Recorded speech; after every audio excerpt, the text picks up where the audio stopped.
Hey, Bob Barker in the chat.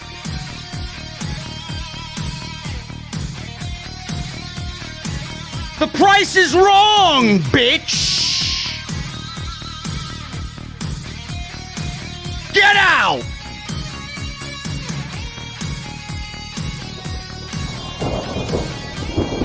Speaking of get out, seems like WWE did that to Sami Zayn tonight. They kicked him to the curb. But if he needs a ride, listen, man, I'll pick you up in the Mustang and we'll go right to Jacksonville. Because I know that's where you're headed, bro. I know that's where you're headed. Are you serious? Once again, the community owes me a bunch of apologies. Will they ever admit that I'm right? Of course not. Of course they won't. SmackDown sucked. Sami Zayn got buried. I don't know why. And on Rampage, Tony Nese, Sammy Guevara, TNT title, and Aleister Malachi Black. I'll be in this guy's presence next Saturday, man. He's going to give me a black mass. Malachi Black blinds the other eye of PAC. I know you guys want to be blind with all the other geeks in the community, man. This is the only place you need. This is the only ride you need right here. I don't know what you guys are doing, man. I don't know what you guys are doing right now. It seems like you're having a good time. But listen, I'm going to the venue. So hopefully I'll meet you there. But I got one question. I got only one question, man. What are you guys drinking? I'll see you guys over there.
WWE kicks Sami Zayn right into Jacksonville, Florida. We are live, man.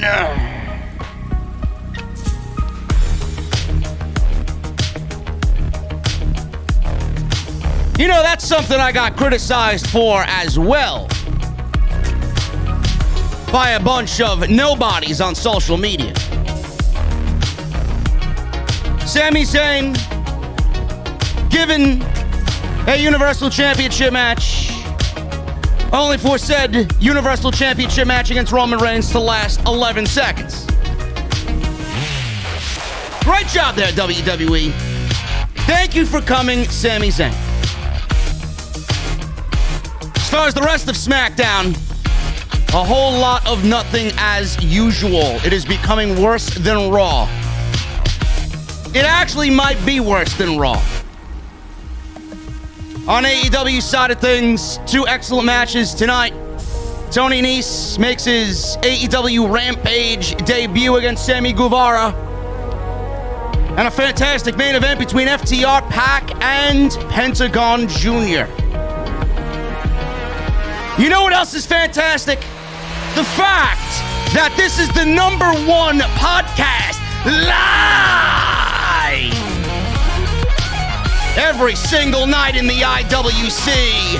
This is your SmackDown and Rampage post-show right here on Off the Screen.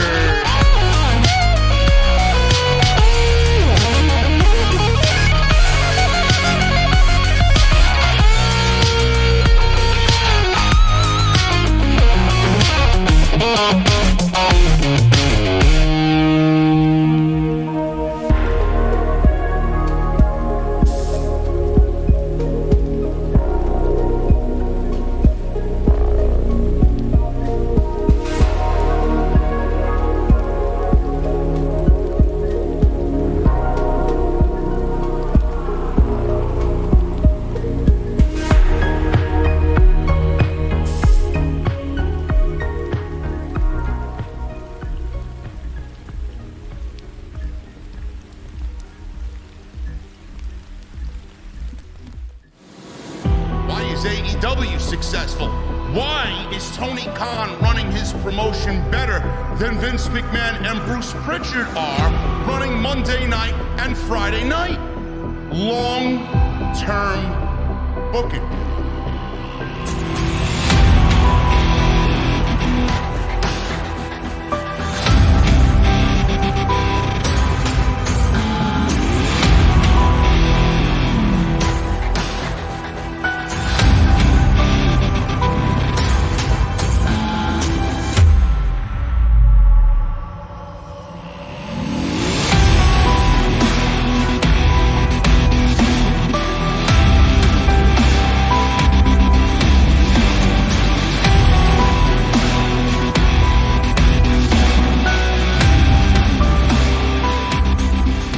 What is going on, guys? Thank you so very much for joining me on your Friday nights. It is December 3rd, 2021. I am JD from New York, and this is Off the Script. Thank you guys very much for joining me this evening. You know, man, I hate being right. I really hate being right, man. You know, every time I say something, it seems to irk the internet wrestling community to no end, and I'm beginning to now fully understand why. I don't want to pat myself on the back or anything like that. I mean, the job is just too easy, man. The WWE makes it too easy for me. And it's amazing to me how nobody else sees it, you know? I don't know, maybe I'll be nice tonight, man. Maybe one of these days I'll get invited to an NXT pre-show panel. Maybe. Who am I kidding? I'm probably on the fucking poster board for Public Enemy #1 in WWE, man. Fuck being nice. And fuck telling everybody what they want to hear. I'm going to tell you everything that you need to hear. I don't understand why WWE held a battle royal last week where I claimed if WWE wants to do something out of the box and maybe go in a different direction, Roman could use it, right? Jeff Hardy had a big Survivor Series. Jeff Hardy was very over in New York City. Jeff Hardy has been over. It seems like his popularity is, especially now being that WWE was kind of booking him into oblivion. Seems like Jeff Hardy is gaining a little bit of momentum. He's been paired with Drew McIntyre on TV. He's looked good in his matches. All WWE needed to do was go very simple. And I wonder if their plans changed for WrestleMania, or I'm trying to think long term, because it doesn't exist in WWE, but if I was to put on my creative cap, I'm going to try and book long term here. I don't know what WWE has planned, but clearly the Jeff Hardy thing is going to have to wait just a little bit longer.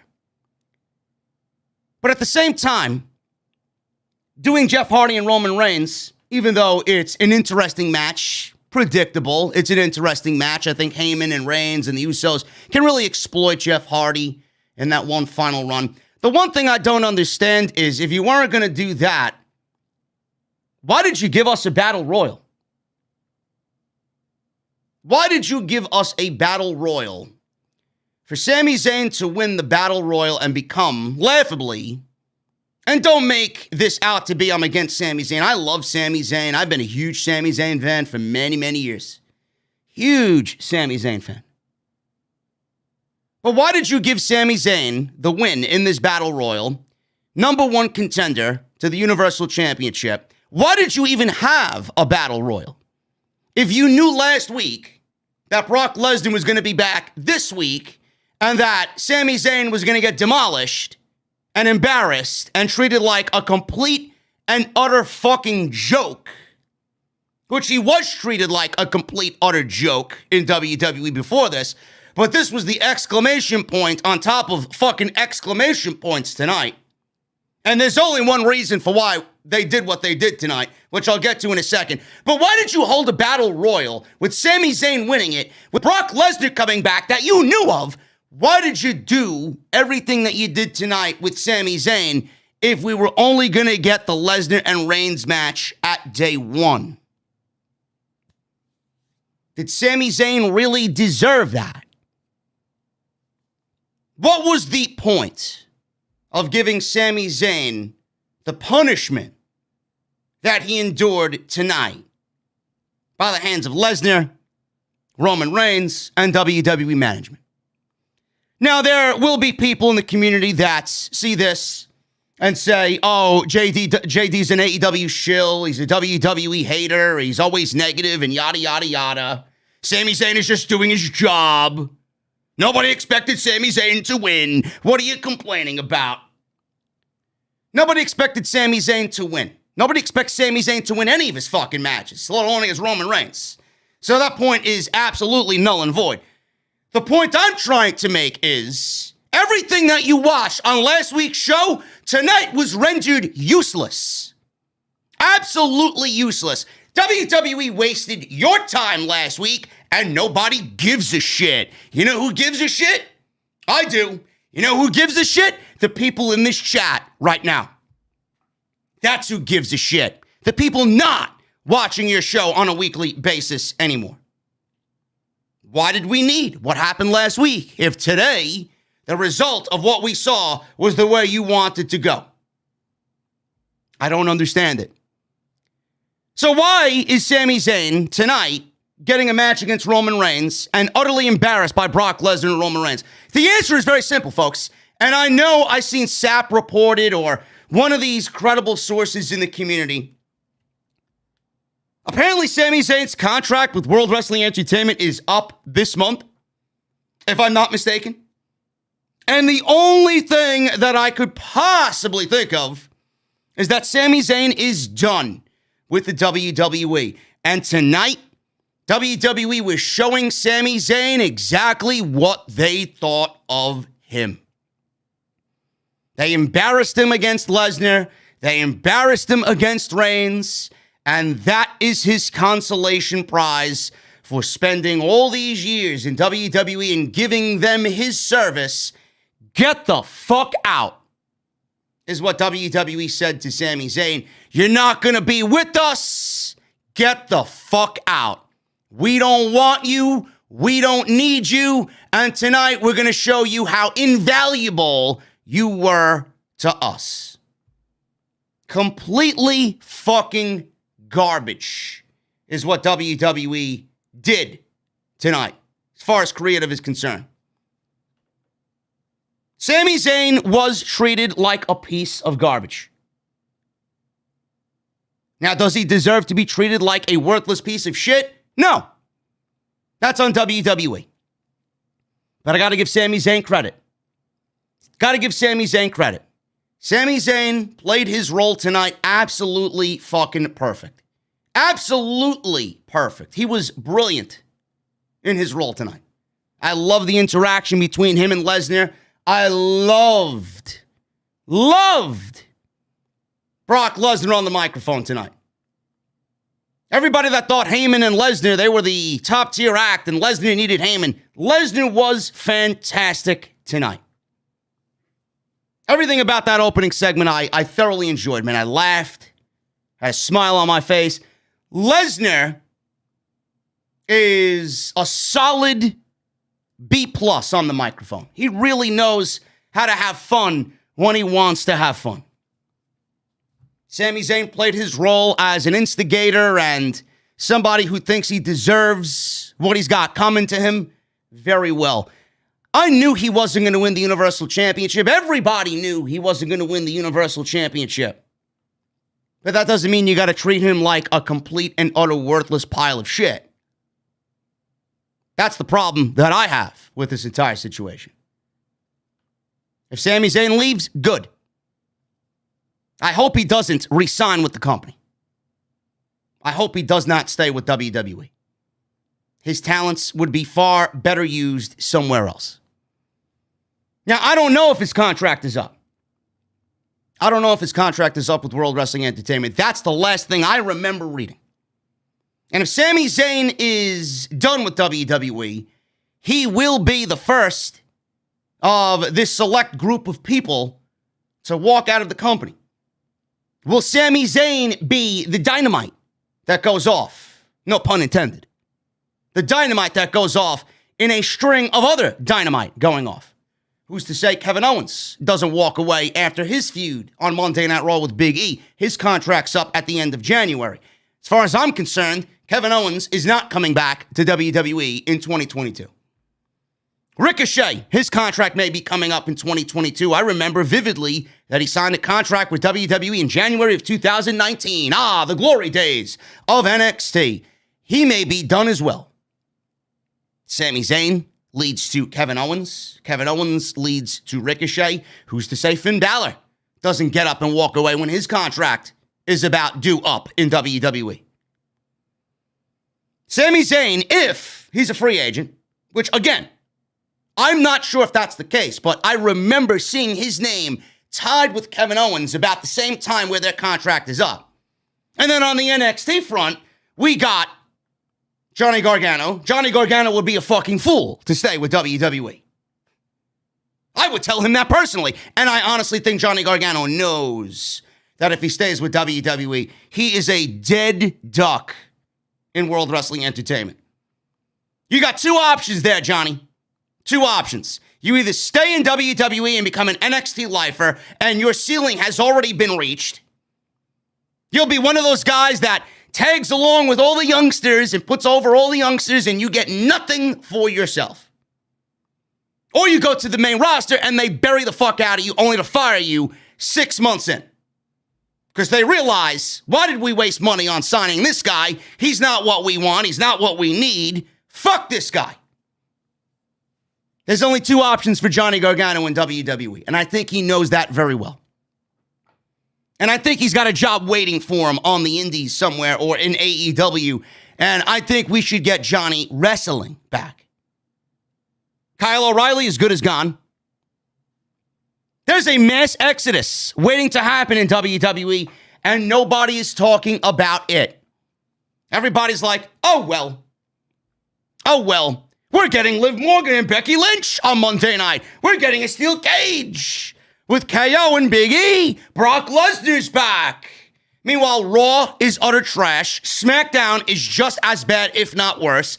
And nobody's talking about everybody wanting to walk out of WWE for all the same reason. Creatively, it is a fucking disaster, and none of them are happy. If Sami Zayn was happy, he'd end up staying. Sami Zayn should be in the upper mid-card on WWE television, at least challenging Shinsuke Nakamura for the Intercontinental Championship, but he has not done jack shit. WWE right now is a fucking shit show. The women's title situation on SmackDown is utterly embarrassing. Charlotte Flair threw two cream pies in Toni Storm's face. Toni did not retaliate at all last week. She had one pie thrown in her face, turned her back, did nothing to advance Charlotte Flair or even initiate an attack on Charlotte Flair. Then she got a second cream pie to the face. She looked like the fucking thumbnail of a Pornhub video last week. So we turn around this week and more pies are being thrown. Not in Toni's face, but Toni finally got retaliation for what happened last week to Charlotte Flair as she threw a cream pie in Charlotte Flair's face tonight. So all we need is a third week of pies, and we'd have a threesome thumbnail ready for the website. It's ridiculous, man. Absolutely ridiculous that this is the extent of WWE creative on SmackDown as far as the women's division goes. The extent of creative for the women's division in general. How are you a fan of female wrestling? How are you a fan of this women's division knowing that this is the top storyline on your brand? What is going on between Toni Storm and Charlotte Flair? The entire feud is now who is going to pie who in the face. I didn't know we were watching Food Network. If I wanted to watch Food Network, I'd go watch Holiday Baking Championship and watch some fucking old grandma cook me some fucking Christmas cookies. If I want pies, I'll go watch Bobby Flay on Beat Bobby Flay and have a grand time watching him lose because he doesn't bake. I don't want my baking sessions to take place on SmackDown. How does anybody accept this shit? That's what I want to know. You're okay with this? Answer that wholeheartedly. Are you okay with this? I know you're not. So stop bullshitting. The check marks on social media, they won't be harsh on the segment. They won't be hard on Charlotte Flair. It doesn't fit their fucking agenda. This shit sucks. Absolutely terrible.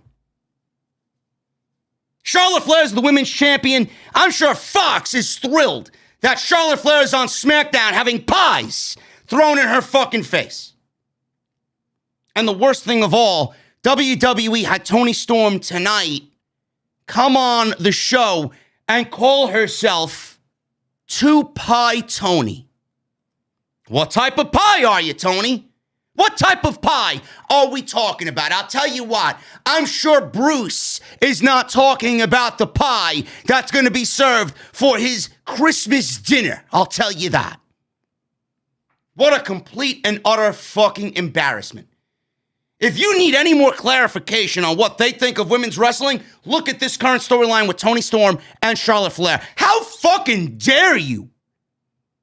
Charlotte Flair and Toni Storm should be an elite program. They're both great professional wrestlers. One is highly overrated, but she's good. The other is fantastic. What are we doing here? What are we doing here? I'm about to tell Toni, listen, Toni, forget about the Women's Championship. I love me a coconut custard pie. Can you do that for me, honey? Please. I think some of the patrons in the venue would love some dessert.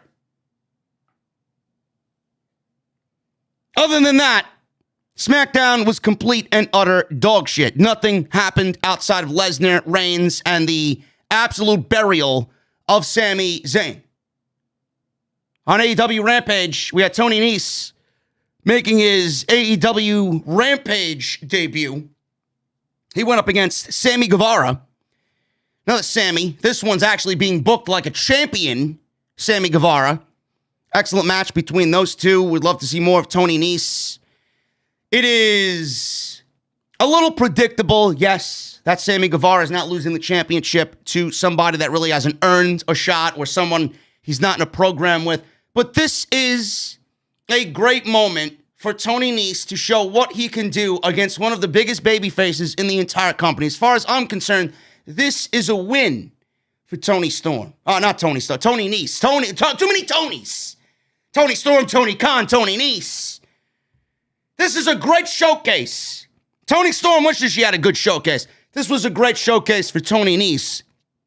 And I think this may have solidified a short-term contract with AEW for himself. Well, good on him. He's excellent. PAC and the storyline with him and Malachi Black. I'm enjoying that. PAC wrestled in an eye patch tonight. Arrgh! Taking a page out of the Seth Rollins playbook. But Malachi Black, man, blinded that one eye. Tonight, he blinded the other eye. So I'm loving where they're going with this, man. Really, really good stuff there. PAC and Penta went up against FTR in a non-title match. I got news on where Rey Fenix was and why Rey Fenix wasn't on the show. I got news on Charlotte Flair. I got news on the original plans for Brock Lesnar, man. We got a lot of news to go over right now. And I'm glad you guys are joining me right here on Off the Script. This is your SmackDown and Rampage post-show for December 3rd, 2021, man. Let's take a look at the venue. Let's take a look at the chat. We got 1,900 live tonight.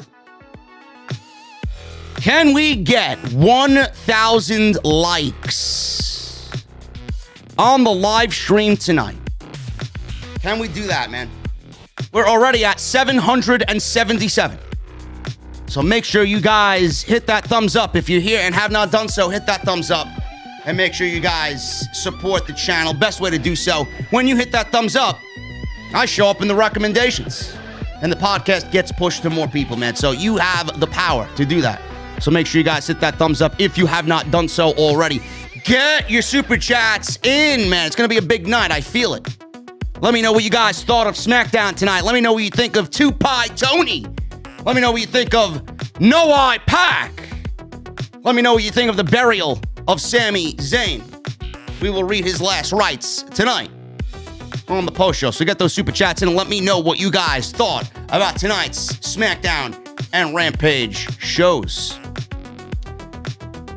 Off the Script tomorrow will be live at 2 p.m. Normally I go live at 5 p.m., but tomorrow I am busy. So tomorrow live at 2 p.m. The show will be set up tonight. So make sure you RSVP to the venue tomorrow, man. We got a ton of shit to go over. So if you want a live Off the Script experience, join me tomorrow on YouTube at 2 p.m. I uploaded an extra today. OTS Extra.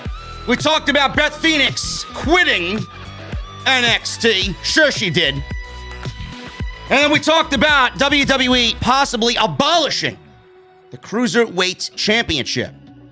Also, Shawn Michaels thinks that Triple H is coming back to NXT.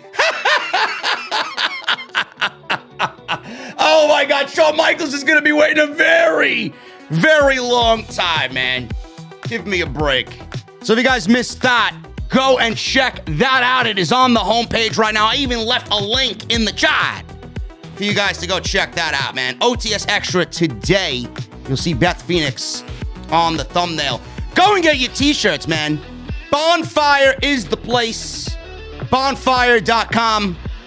We got the new long-term booking, LTB and NWO inspired white and black and Wolfpack designs. Now, exclusively on bonfire.com. Go and get yours today. Link is down below in the description. And make sure you guys go and check out my great sponsor for tonight's show, man. That is Blue Chew, bluechew.com. You guys are going to use code JD at checkout for your free sample. And I want to thank them for once again supporting the podcast right here, Friday night for SmackDown and AEW Rampage. Let's start with SmackDown, man. Brock Lesnar made his return to WWE tonight. He was no longer indefinitely suspended. His suspended was erased, or his suspension, I should say, was erased. And WWE brought Brock Lesnar back well before we would usually see Brock Lesnar. Normally, he's around the Royal Rumble.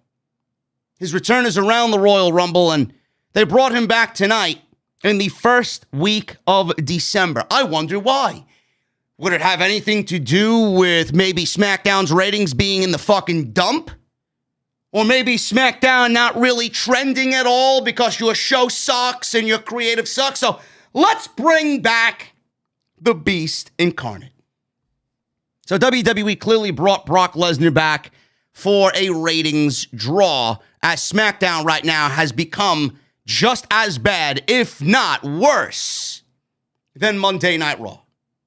And Monday Night Raw is nothing to really be excited about either. They're just as fucking terrible as anything else that I've ever seen. But SmackDown, this was the A show. I don't know if they're coming off as the A show, especially since the WWE draft has concluded. So Brock Lesnar, he makes his way down the aisle. And he gets into the ring after his music stops. Fans are chanting Suplex City. So you've caught on that my suspension has been lifted, Lesnar says. I'm here tonight for one reason and one reason only. The Universal Championship. He was about to address how he got his suspension lifted, and then Sami Zayn has a death wish, and he interrupted Mr. Brock Lesnar.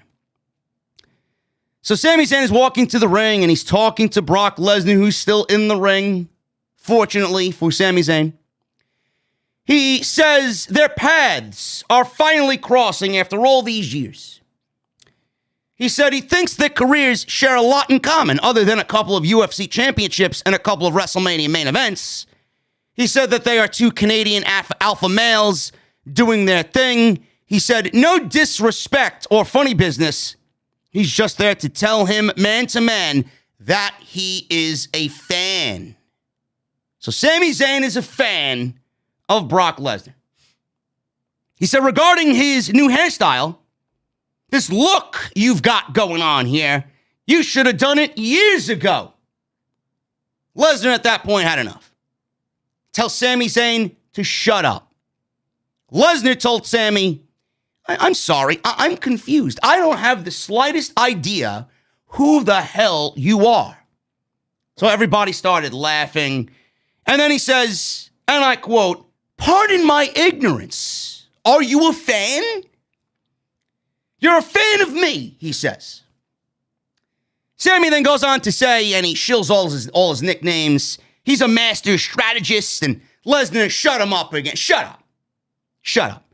Lesnar said Sami has a lot of balls interrupting him. He said he is from Canada, Saskatchewan, and he hunts things in Saskatchewan. He kills things in Saskatchewan. He eats things in Saskatchewan. So, now tell me, who the hell do you think you are and why I haven't ripped your head off? Says Brock Lesnar. Sami said, well, that is a valid question that deserves a valid answer. He says he's the elder statesman of SmackDown and the locker room leader, but most importantly, I am the number one contender for the Universal title. He said, against all odds, I won a battle royal, and I'm next in line to face Roman Reigns at day one. Lesnar asked if that is true, and let me get this straight. I get suspended and you become the number one contender for the Universal Championship. Sammy said, yes, that's exactly what happened. I know it's funny. It probably sounds funny, but it's not a knee slapper, he says.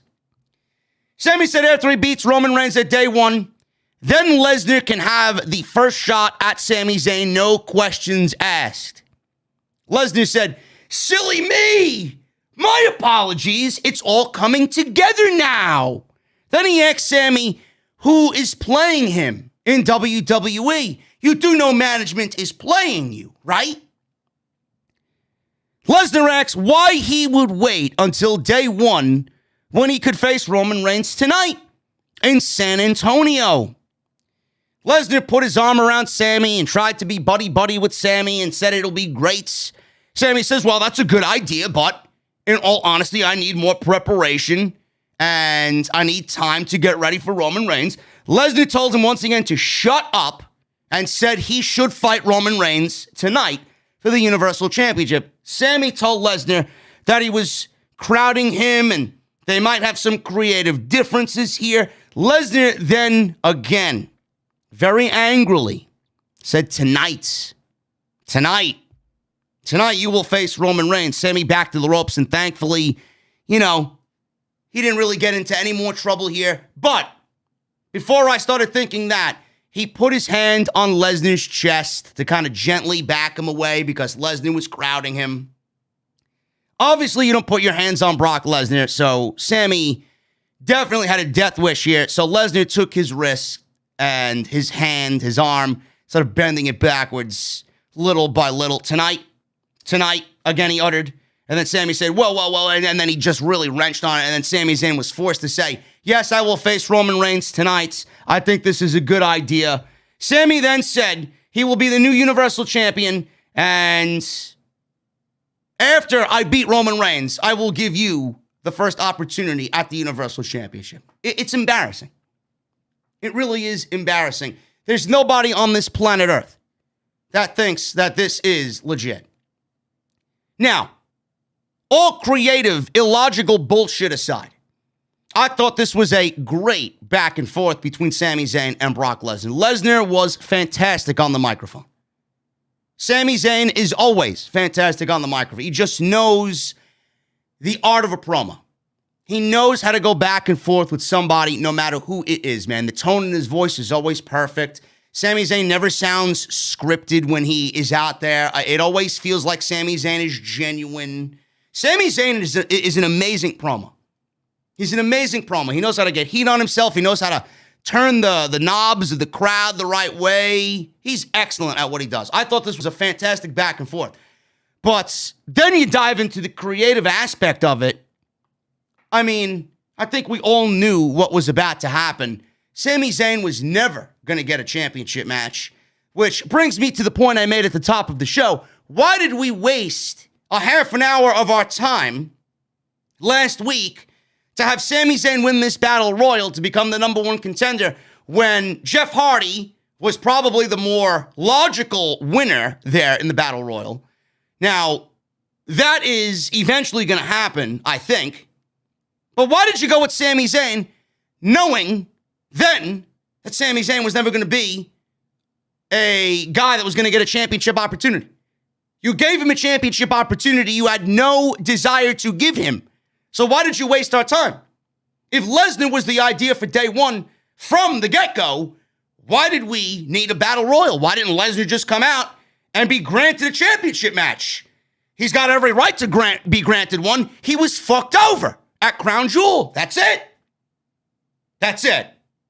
We didn't need Sami Zayn winning a battle royal. We didn't need Sami Zayn being embarrassed by Brock Lesnar. We didn't need Sami Zayn being treated like a piece of trash by Brock and Roman at the end of the show. So why did we need all this? I don't know. Does anybody have any answers to this? And then last week, I get berated. And people that are blocked, or I'm blocked. I blocked these people knowing that I was blocked. I never heard of these fucking people. Knowing that these people have me blocked and they're still looking at my tweets, copy and pasting my tweets to their disillusioned fans. And everybody usually takes what I say and gets more traction on their tweets because I'm the subject matter than when they usually tweet. Nobody gives a fuck when you usually tweet, but when you tweet about me, people fucking care. That's the thing. That's what brings a smile to my face all the time. So I get called out because I'm like, Sami Zayn, I love him, but are we really in this predicament with Sami Zayn getting a championship match? I had people tell me, well, Sami Zayn's a newcomer for the world title. We need fresh new opponents and new talent for Roman Reigns. What are you, fucking mental? This is exactly what I feared when I said that. Sami Zayn was never going to be treated like a legit threat to Roman Reigns, so why even waste our time? And who says that Sami Zayn is new and fresh? He's not. Sami Zayn has no business near the World Championship. But you wasted our time. Now you know why I shit on every creative thing that WWE does. I'm always proved right. Am I going to be issued an apology? Because his tweet was aged badly. Miserably. That's what happens when you have the IQ of a fucking pen cap. Don't fuck with my intelligence. Will these people ever tell me that I'm right? Of course not. Because their feelings would be hurt. They have this ego. Yet I have an ego, right? Motherfucker, I've been doing this for way too long, and my eyes on WWE's product have been there since age 4. Never argue with me on anything regarding WWE. More than likely, you will be treated like a blithering idiot. Now you know why I say the shit that I say, and I do the things that I do. I don't do it for clicks, likes, or any other fucking reason. I say it because nobody else is gonna fucking say it. Who's the man now, bitch? What a waste of my fucking time. A complete waste of my time was this Sami Zayn challenging Roman Reigns. Give me a fucking break. Now I got news on Brock Lesnar. WWE apparently had alternate plans for Brock Lesnar. Plans changed. They moved up by 1 week. Yet we got a fucking battle royal. So the current storyline as we see it play out on last week's SmackDown is that Lesnar's suspension has been lifted. Shows up on tonight's show. Last week, Sami Zayn wins the Battle Royal. Sami Zayn was the number 1 contender for the Universal Championship. However, this was not the original plan. A number of weeks ago, the Staples Center in Los Angeles advertised Brock Lesnar, and the advertisement said that Lesnar had bought a ticket to the SmackDown in Los Angeles December 10th, next week.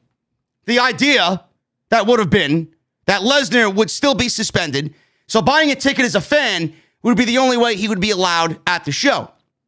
Obviously, that's been dropped now, but the Wrestling Observer reports that he is still set to appear, and he is getting the Universal Championship match at day 1.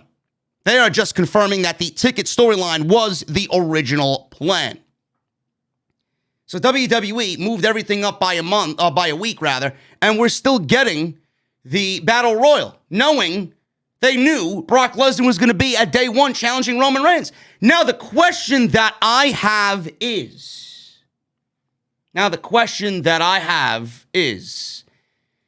is Roman Reigns going to be wrestling Brock Lesnar at WrestleMania? That's my question. I don't know. Everybody was talking about Lesnar and Reigns being the main event of WrestleMania. I honestly think that is a little overkill, if you ask me.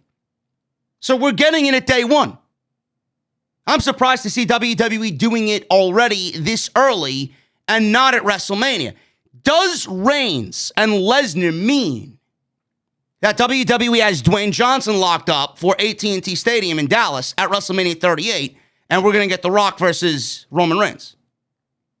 I don't know. I don't think Roman Reigns and Rock happens this year, but it's definitely got me thinking. If we're getting Lesnar and Reigns at day one, do we get Rock and Reigns at WrestleMania? I don't know. Rock has said, and it could be a way to deflect away because it really is happening, or maybe that is what he really wants. He doesn't want it this year. He wants it next year when WWE goes to SoFi Stadium in Los Angeles. Maybe it's a way that WWE right now creatively gets Drew McIntyre involved. Maybe we get Lesnar, Reigns, and Drew McIntyre. McIntyre he's on this warpath. Adam Pearce is neglecting him. And he wasn't at the show tonight. Meanwhile, he's tweeting pictures of himself in front of the Alamo in San Antonio, Texas. So he was definitely in Texas, but he wasn't at the show tonight. What the fuck was he doing? He was avoiding Drew McIntyre. Drew McIntyre will continue to be avoided by Adam Pearce. Drew McIntyre wants to know why he wasn't in the Battle Royal. Drew McIntyre wants to know why he wasn't given an opportunity to become a number one contender against Roman Reigns. I don't think the Reigns and Lesnar match ends clean at day one. I think Drew McIntyre gets involved, and I honestly think Drew McIntyre gets added to the Roman Reigns and Brock Lesnar situation, and I honestly think we're getting a triple threat match at WrestleMania between Reigns, Lesnar, and McIntyre. This would give us a mega main event with Roman and Lesnar being a part of the main event, and it would be a way for WWE to repay Drew McIntyre back, get him in the ring in the main event with Lesnar, because he had that the first time, and he did it in an empty gymnasium. So it works all around.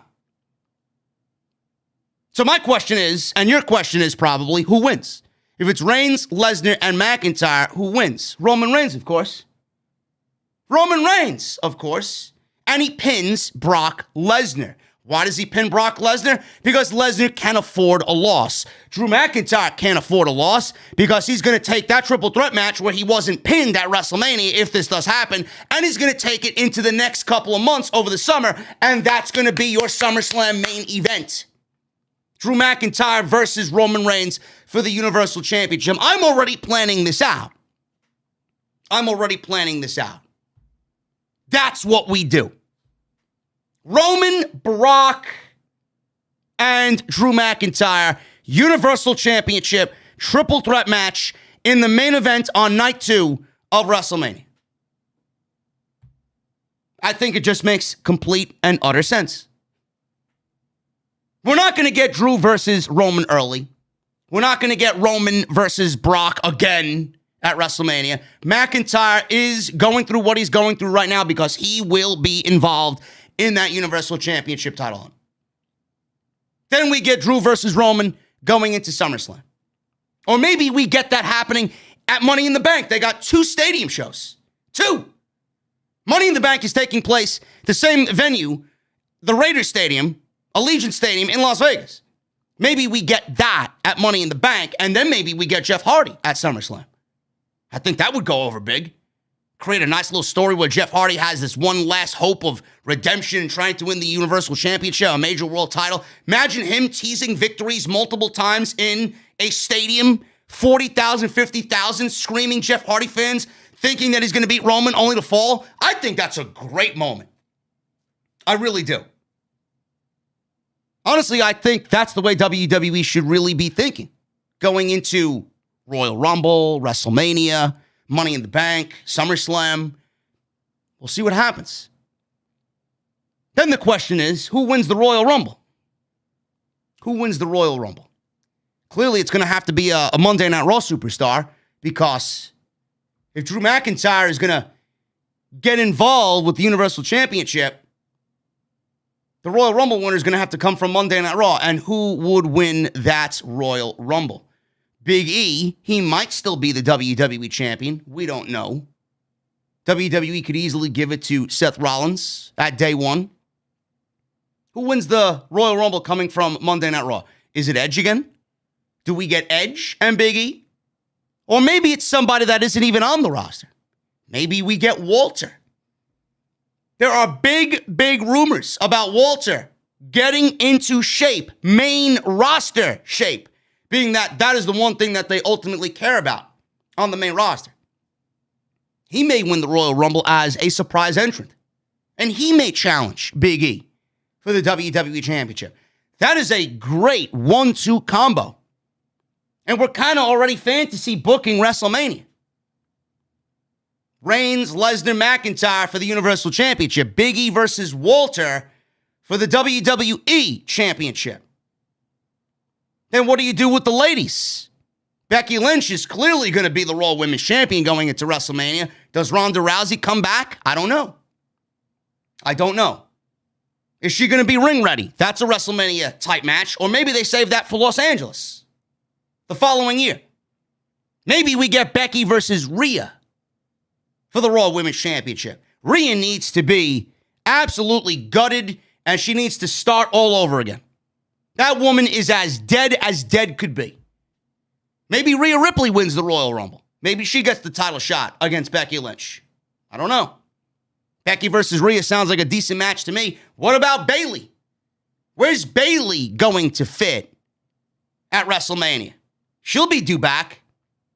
Maybe Bayley wins the Royal Rumble. Does she show up on SmackDown? Does she show up on Raw? I don't know, but I'd love a Bayley versus Becky Lynch match. I think that would be great. Becky could go back to being a babyface. Bayley could still be a heel. Give Bayley the championship. There was nobody better than Bayley. She was excellent in everything that she was in.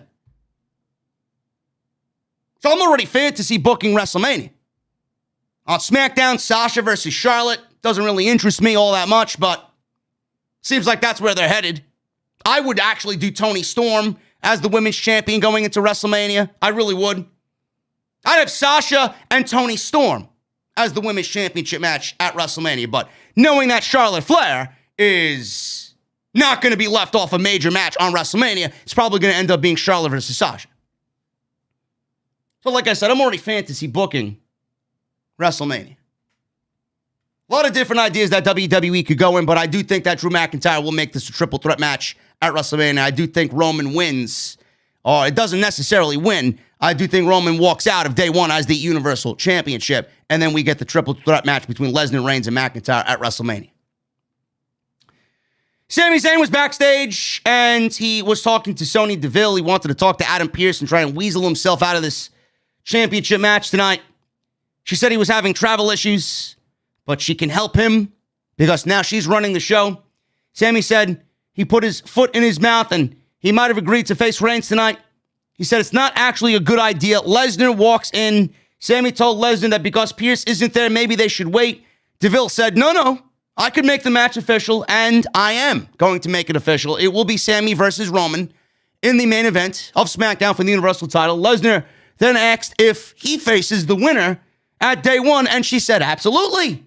You're getting the winner at day one. Lesnar said, fantastic, and gave Sami Zayn a high five. Go get him, kid. Go get him. Sasha Banks versus Shayna Baszler was the legit first match of SmackDown tonight. This was very good between Sasha and Shayna Baszler. Shayna Baszler looked probably better here than I remember seeing her in several months. These are the types of matches that Shayna Baszler should have been having and needs to continue to have. She looked great tonight. And so did Sasha. I thought they worked very, very well together. So they showed a brief vignette of Baszler stomping on everybody's arm and breaking their arm before the draft when she was on Monday Night Raw. There were highlights of Baszler stepping on Eva Marie's arm and Baszler stepping on Nia Jax's arm. So Pat McAfee on commentary called the kicks or the stomps to Nia Jax and Eva Marie as future endeavored kicks. He actually said this on commentary tonight. Now, I am not the biggest fan, and I think that's pretty apparent, of Eva Marie and Nia Jax. I never want to see anybody lose their job, but you know what? Who the fuck am I kidding? Fuck Eva Marie and fuck Nia Jax. Both of them deserved to be fired. If you are not good at your job, then I don't really give a shit or feel any sympathy for you. Eva Marie had no fucking business being in a ring. None. Neither did Nia Jax. I don't care. Both of those women being gone actually benefits the Raw and SmackDown women's divisions.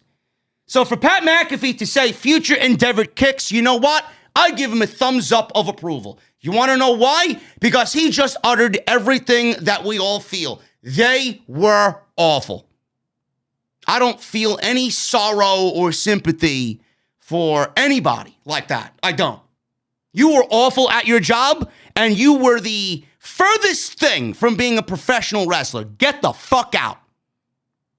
Get the fuck out. I know people will have a problem with what he said here. I don't. I thought it was a great line.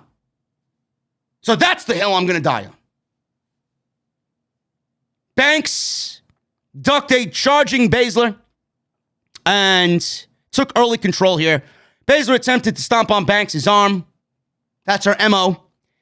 But Banks avoided it. Banks went for a slide kick. Baszler moved and applied an ankle lock. Banks escaped and drove Baszler into the ring apron and then hit a Meteora at ringside. So we got a commercial break, and we're back from break, and Baszler took over with a flying knee to Sasha in the corner, followed by a gut-wrench suplex for a 2 count. Sasha made a comeback as we had the fans clearly behind Sasha Banks. Her babyface turn is now complete. Very lame, but now complete. Let's go, Sasha. Chants rang out. Baszler surprised Banks with a Kirifuda clutch. Sasha rolled over and leveraged Baszler into a 2 count. She tried to get Baszler into the bank statement, but Baszler powered out and swept Sasha, gave her a knee, knocking Sasha back to the mat. Baszler gave her another gut-wrench suplex, but Banks rolled through and scored a leverage pin on Shayna Baszler. Sasha Banks beats Shayna tonight. Very good match. And like I said, these are the matches that Shayna Baszler needs to have. Now, I know a lot of you guys are probably thinking that Shayna Baszler needed the win more than Sasha Banks. It's just the hierarchy of where WWE's going with things. Shayna Baszler is not going to be challenging for the title anytime soon. It doesn't necessarily bode well for Toni Storm either. Because if Shayna Baszler was being positioned as a top-tier opponent in the women's championship hunt, that would probably mean Toni Storm has a very good chance of beating Charlotte Flair. Because Shayna Baszler and Toni Storm, I'd like to see that. And I think that would be a great women's championship match if WWE wanted to explore that. But the fact that Sasha Banks got the win means that they're going with the babyface, and they're probably going to build up Sasha Banks, moving on to Charlotte eventually for the SmackDown Women's Championship. So we'll see what happens. Sasha Banks is a fan favorite for the Royal Rumble as well. Charlotte won a Royal Rumble. We had Becky Lynch win a Royal Rumble. The only 2 women that have never won a Royal Rumble out of the horsewomen is Sasha and Bayley. When are they going to get their just dues? So I honestly think it's going to be Charlotte and Sasha going into WrestleMania season. Like I said, it doesn't bode well for Toni Storm, but I didn't really expect WWE to give Toni Storm a fighting chance anyway. And the one thing I loved about this match is the fact that Sasha Banks did not win with a bank statement. She didn't tap out Shayna Baszler. She won with a leverage pin, which was the right outcome. I don't want to see Shayna Baszler submit. That would make her look weak. So I'm glad that Sasha Banks got the leverage pin over Shayna, and that's the way that she won. Good on them. The one thing I will say, though, and let me know if you guys are thinking about what I'm thinking about here. It's 2 weeks since Survivor Series, and we have not heard anything about Shotzi Blackheart. Where did she go? If WWE wanted to build up Shotzi Blackheart, wouldn't WWE be featuring Shotzi Blackheart in a vignette or something along the lines of still going at Sasha Banks? No Shotzi Blackheart. 2 weeks now. This is something I'm paying very close attention to. Where's Shotzi? Who's to say it's not 3 weeks, 4 weeks, 5 weeks? This is something you have to keep an eye on. Because I feel WWE is going to let Shotzi go when the time is right. I really do. I honestly think Shotzi Blackheart is going to be cut from WWE. And we're all bitch and moan and complain on a live stream the night it happens right here. How WWE dropped the ball on Shotzi Blackheart. Where is Shotzi Blackheart? You do realize that Shotzi is a Triple H girl, right? I just want to make sure you guys know that. And if that's the case, she's already got it working against her. But where is she? WWE featured her as this big heel, right? Where is she? Found it very bizarre how you got somebody like that not on the show. I don't know, man. Doesn't sit well with me. Sonya Deville. She was on video chat with Adam Pearce.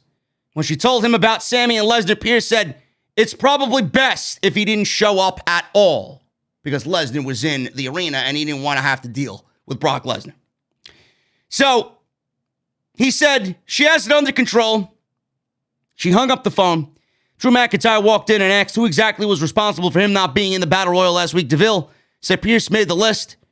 McIntyre held up his sword and told Deville to let Pearce know he is looking for him. So Drew McIntyre has a problem with Adam Pearce. Brock Lesnar has a problem with Adam Pearce. I find this to be not coincidental. Like I said, Drew McIntyre will be in that Universal Championship title picture going into WrestleMania. Because if you want to look at it from another way, too, in another aspect, who does Drew McIntyre have on SmackDown that he is going to feud with at WrestleMania? Nobody. There's nobody on that brand that's going to feud with Drew McIntyre going into WrestleMania. Who's going to feud with Drew McIntyre? Sheamus? Cesaro? That'd be a great match, but that's not a WrestleMania-like match. Ridge Holland, who wasn't even on the show tonight after losing twice last week. Drew's going to be in the main event of WrestleMania. Mark my words. Corbin and Madcap Moss sitting in chairs, middle of the ring. This Madcap Moss and Happy Corbin shtick is absolutely dreadful. Dreadful. Moss laughed about the memories of the Battle Royal last week. Corbin said Jeff Hardy fried so many brain cells he forgot Sammy had been not eliminated. Corbin asked for Moss's joke about Hardy. So Madcap's joke about Hardy was the following. What would you call Jeff Hardy if he were a woman with a child? A swanton mom, he said. Do I have the crickets queued up? What would you call Jeff Hardy if he were a woman with a child? A swanton mom. Nobody laughed. Nobody laughed at Madcap's terrible joke. But I'm sure Bruce Prichard was in an uproar backstage. Corbin said it was an incredible joke. Corbin and Moss laughed. And Corbin then talked about McIntyre being a big crybaby. He said Drew has to stop being so worried and instead be happy. Moss says, what do you call Drew McIntyre checking a Battle Royal list? A Scottish warrior.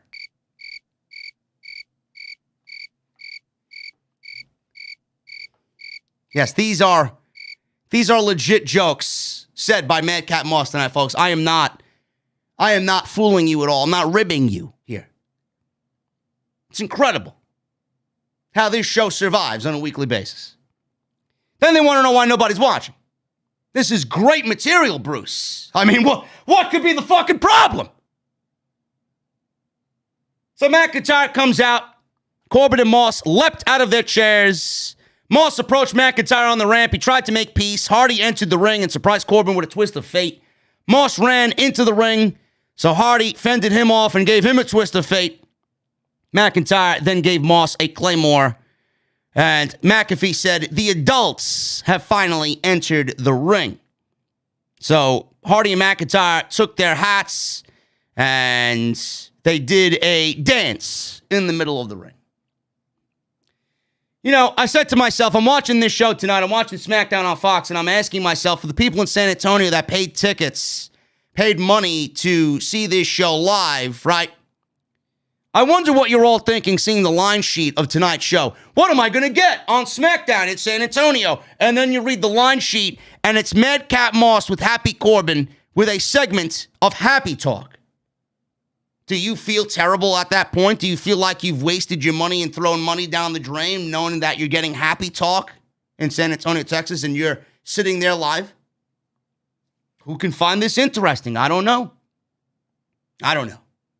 Awful, awful television. Xia Li. She will debut next week on SmackDown in Los Angeles. I give this 6 weeks before they pull her off of television. That's my prediction. Xia Li will fail. Not because I want her to. Not because she doesn't have great looks and a great, kind of presence about her. WWE's not going to get behind Xia Li. They're not. You have Aaliyah, you have Shotzi, you have Toni Storm on your show, and you expect me to think that Xia Li is going to get pushed, seeing what those three women have gone through already on this main roster? I give it 6 weeks, and she's off television. Viking Raiders. They were in a match against the Los Lotharios. Angel. Whoever the fuck that is. Who's Angel? Chris Angel, right? The fucking... The illusionist, right? Angel. Who the fuck is Angel? Didn't I just hire a fucking bouncer named Angel for the venue? Who's Angel? Oh, you mean Angel Garza, right? What a ridiculous fucking name. Angel. Seems like Angel Garza may have signed a new WWE deal. He seems to be getting some wins under his belt on SmackDown. And he tweeted out something in the middle of November. All he did was tweet out a emoji of a pen and paper. So maybe he signed a new deal. Maybe he wanted it to be under the radar because he'd have fans expressing their displeasure. How could you? Yada, yada, yada. Why would you ruin your career? They don't care about you. It seems to me that Angel Garza is getting the prototypical 6-week thank you before they bury you, knowing that they own you for 5 years. Good job, Mr. Garza. We're big fans of you here. We only want you to succeed. But I don't think this Los Lotharios team is sitting well with Bruce Pritchard on Friday night. You know, the Viking Raiders, once upon a time, they were an elite tag team in the world of professional wrestling, man. I mean, not too long ago at TakeOver New York, they were in one of the best tag team title matches that I've ever witnessed against Ricochet and then Aleister Black. What happened to those Viking Raiders? Or what I should say, the War Raiders. Now we got this version of the Viking Raiders. They got new theme music tonight. They do one of these deals. They bang their chest in some sort of Viking fucking anthem, right? I need to hear it a little bit better. I couldn't hear it, but they had their old theme music erased. Yet another thing we can throw into the Paul Levesque trash bin. The Viking Raiders got new theme music. 2 minutes. This match went 2 minutes. Imagine having a team like the Viking Raiders and then Angel Garza and Humberto Carillo in the ring, and you only give them 2 minutes. That is what these guys are worth to you? That is how you think you're going to build new talent that needs to be showcased in front of an audience? How exactly are you going to get anybody to care about the tag team title hunt when you give these teams 2 fucking minutes? I don't get it. Everything about this screams worthless to me. Rick Boogs began standing on the commentary desk. And he started doing this incredibly fast tapping guitar solo on his guitar. Shinsuke Nakamura was there dancing like a geek at ringside. They haven't had Shinsuke Nakamura defend the IC title since I don't know when. When was the last time? Somebody find it out for me in the chat. When was the last time Shinsuke Nakamura defended the Intercontinental Championship? It's got to be a couple of months now. What a waste of Shinsuke Nakamura's talent. They are doing the IC title dirty, man. They did the same thing to Apollo Crews when he held the Intercontinental Championship. They just had him lose every fucking match. Every match. The only match he won was that blistering and memorable Nigerian drum fight that lasted about 6 minutes at WrestleMania against Big E. Shinsuke Nakamura is absolutely being done dirty. 2 months since Apollo Crews. 4 weeks ago. 3 weeks, 3 months ago. 4 months, I'm hearing anywhere between 2 and 4 months here for Shinsuke Nakamura. Is that what you think of the Intercontinental title?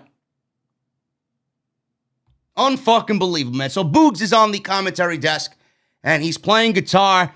This was something he tried to do to distract Los Lotharios, but in fact, Eric knocked a distracted Garza out of the ring. Then Humberto rolled up Eric for a 3 count. 1, 2, 3. So it actually backfired on Mr. Poor Rick Boogs, or poor Mr. Rick Boogs. And Nakamura's dancing over there doing his fucking shit, right? So the Viking Raiders find a issue with this. So they try and confront Boogs and Nakamura. Boogs said they were trying to help, and then Boogs is playing the Viking Raiders theme on his guitar, and all of a sudden, they start pounding their chest to the beat of Boogs playing guitar. I mean, this went through quality control, right? Somebody legitimately wrote words on a piece of paper that detailed this segment. Somebody produced this segment and thought it was fit enough for TV. I don't understand how people sit there and just accept this complete and utter garbage, man. What a fucking cringe segment. And I love Boogs. But you need to start doing right by these tag teams, man. You need to start doing right by these tag teams. This division is absolutely fucking horrendous. What are we doing here? New talent needs to be showcased on this show, and yet you got Viking Raiders and Humberto with Angel Garza in 2 minutes. How are they going to get over? Such a pathetic state is the tag team division. Kayla Braxton interviewed Toni Storm backstage. Storm said she's now known as the woman who had 2 pies thrown in her face. Yes, Toni. Yes, you had pies thrown in your face. We don't need you to recap what happened last week. She said Charlotte can try to embarrass her all she wants, but that won't stop her from going after what she wants, which is the SmackDown Women's Championship. She said Charlotte may have more experience than her, but she will prove she is better than her. She said she might be 2-Pie Toni now, but she's going to change that and be known as Toni Storm, SmackDown Women's Champion. First of all, I'd love to know who exactly is calling her 2-Pie Toni. I didn't hear anybody in the community or on Twitter use that type of nickname for Toni Storm. Who exactly is calling her 2-Pie Toni? Is that you, Bruce? Are you now leaking what you really think of Toni Storm into now written vignettes for Toni Storm. Written promos for Toni Storm. 2Pi Tony. Who exactly called Toni Storm 2Pi Tony? I'd love to know who these people are. And I said this on Monday, man. I said this about Liv Morgan. When Liv Morgan delivered her promo, and she mentioned the line about the firing of Ruby Riott, Ruby Soho, and Sarah Logan, right? Why was that said in her promo? And the way she came off, it sounded like she had just memorized her lines 5 minutes before she went through the curtain to do this contract signing on Monday Night Raw. The way she projected it, it sounded like she was just reading the fucking script as if she had the script in her hand. I said that about Liv Morgan. I'm going to say the same thing about Toni Storm tonight, man. Why are we producing these segments and writing these segments that sound so fucking robotic? I can't unsee it now. Everything I said about Liv Morgan, I saw in Toni Storm tonight. It sounded like she was reading the words off of a script instead of it coming from her heart. This woman should be angry. This woman should be furious that Charlotte threw 2 pies in her face. Yet we have Toni Storm here embracing the fact that people are calling her 2Pi Tony. Are you fucking mental? How is this exactly going to get over? How is this going to make Toni Storm? Jesse says it has a nice ring to it. 2Pi Tony, right? When we got Jesse agreeing, then we know that this has hit rock bottom. This has absolutely hit rock bottom. Unbelievable, man. It is so sad how these women have been treated, that this feud is built up over pies in the face. Are we going to see Doink the Clown come out here and spray these women with the flour on his chest, right? Remember the flour that Doink had that squirted water? Are we going to see that next? Huh? You know, Doink used to throw pies in people's faces. This is what WWE has for their SmackDown Women's Championship match. A pie eating contest. Awful. Usos, they were middle of the ring. They asked, what's wrong with Sammy? They made fun of him for acting scared. They said, there's only one man to fear on SmackDown. And that one man will smack Lesnar around at day one. They are the ones.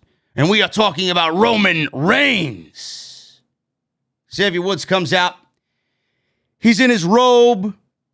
And he said his crown is smashed for now. But he always brings a gift to the party. He paused and then he revealed it was Sir Kofi Kingston. Cole said Kofi was back. Kofi danced out to the aisleway.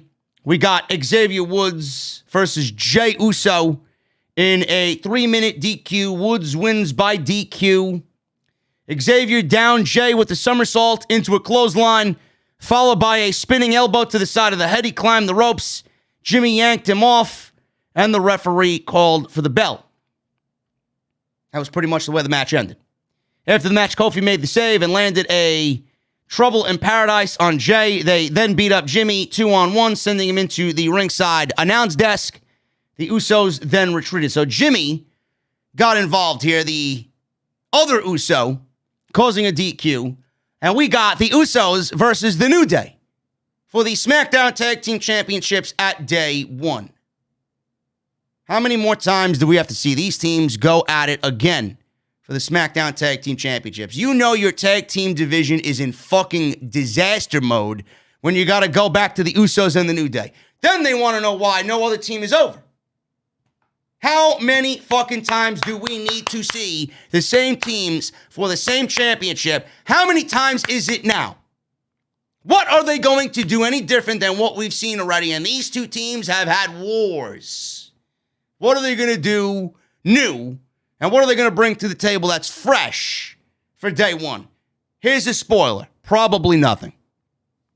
I don't care about the Usos and the New Day. I don't. There should be new teams involved for the tag team titles. Not the fucking New Day.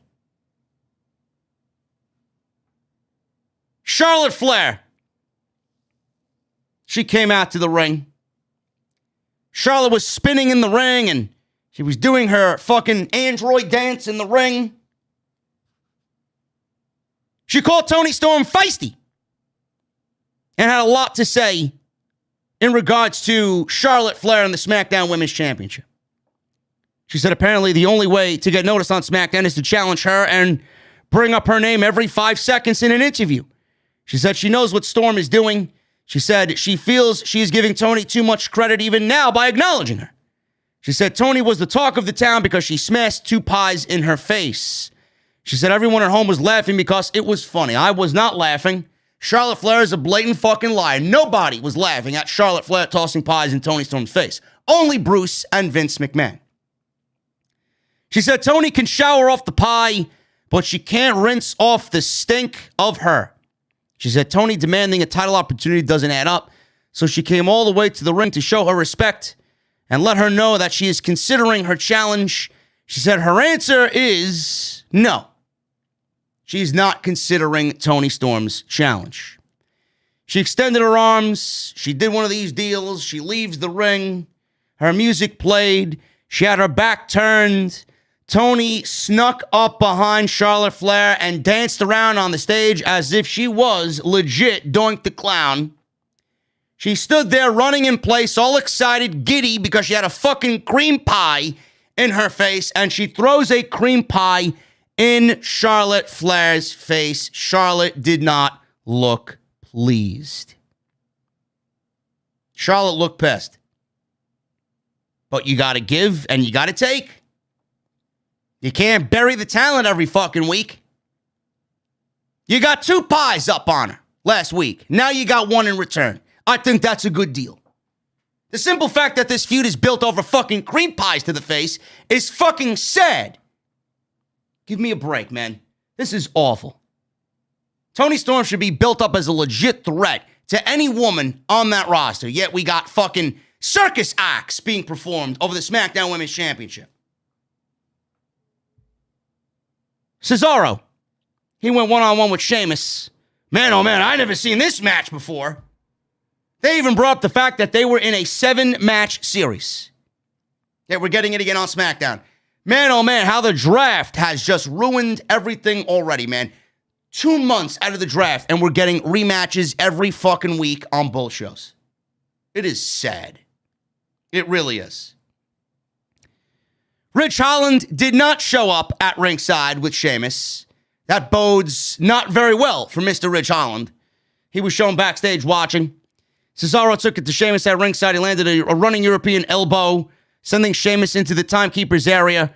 He then rammed his head into the commentary table, threw him back in the ring. Cesaro told Sheamus he was like a brother before he started to short-arm clothesline him. He then set up the neutralizer, but Sheamus avoided it, landed a bro kick for the win, and that was it. Decent stuff here. Way too short to get any investment out of it. And that was it. Sheamus wins in 5 minutes, and Cesaro loses yet another match. Well, he did beat Rich Holland last week. I should say he 50-50 booked himself on SmackDown the last 2 weeks. And then Rich Holland, he wasn't even out there with Sheamus. Doesn't really bode well for Mr. Rich Holland. You know, what are they waiting for? Had this guy show up after 7 weeks on the sidelines last week to lose his first match on SmackDown. That's a great job of building your new talent on SmackDown, Bruce. Really great job there. Then you had him eliminated in the Battle Royal by Cesaro, who he lost to earlier in the evening. Great job! Great job!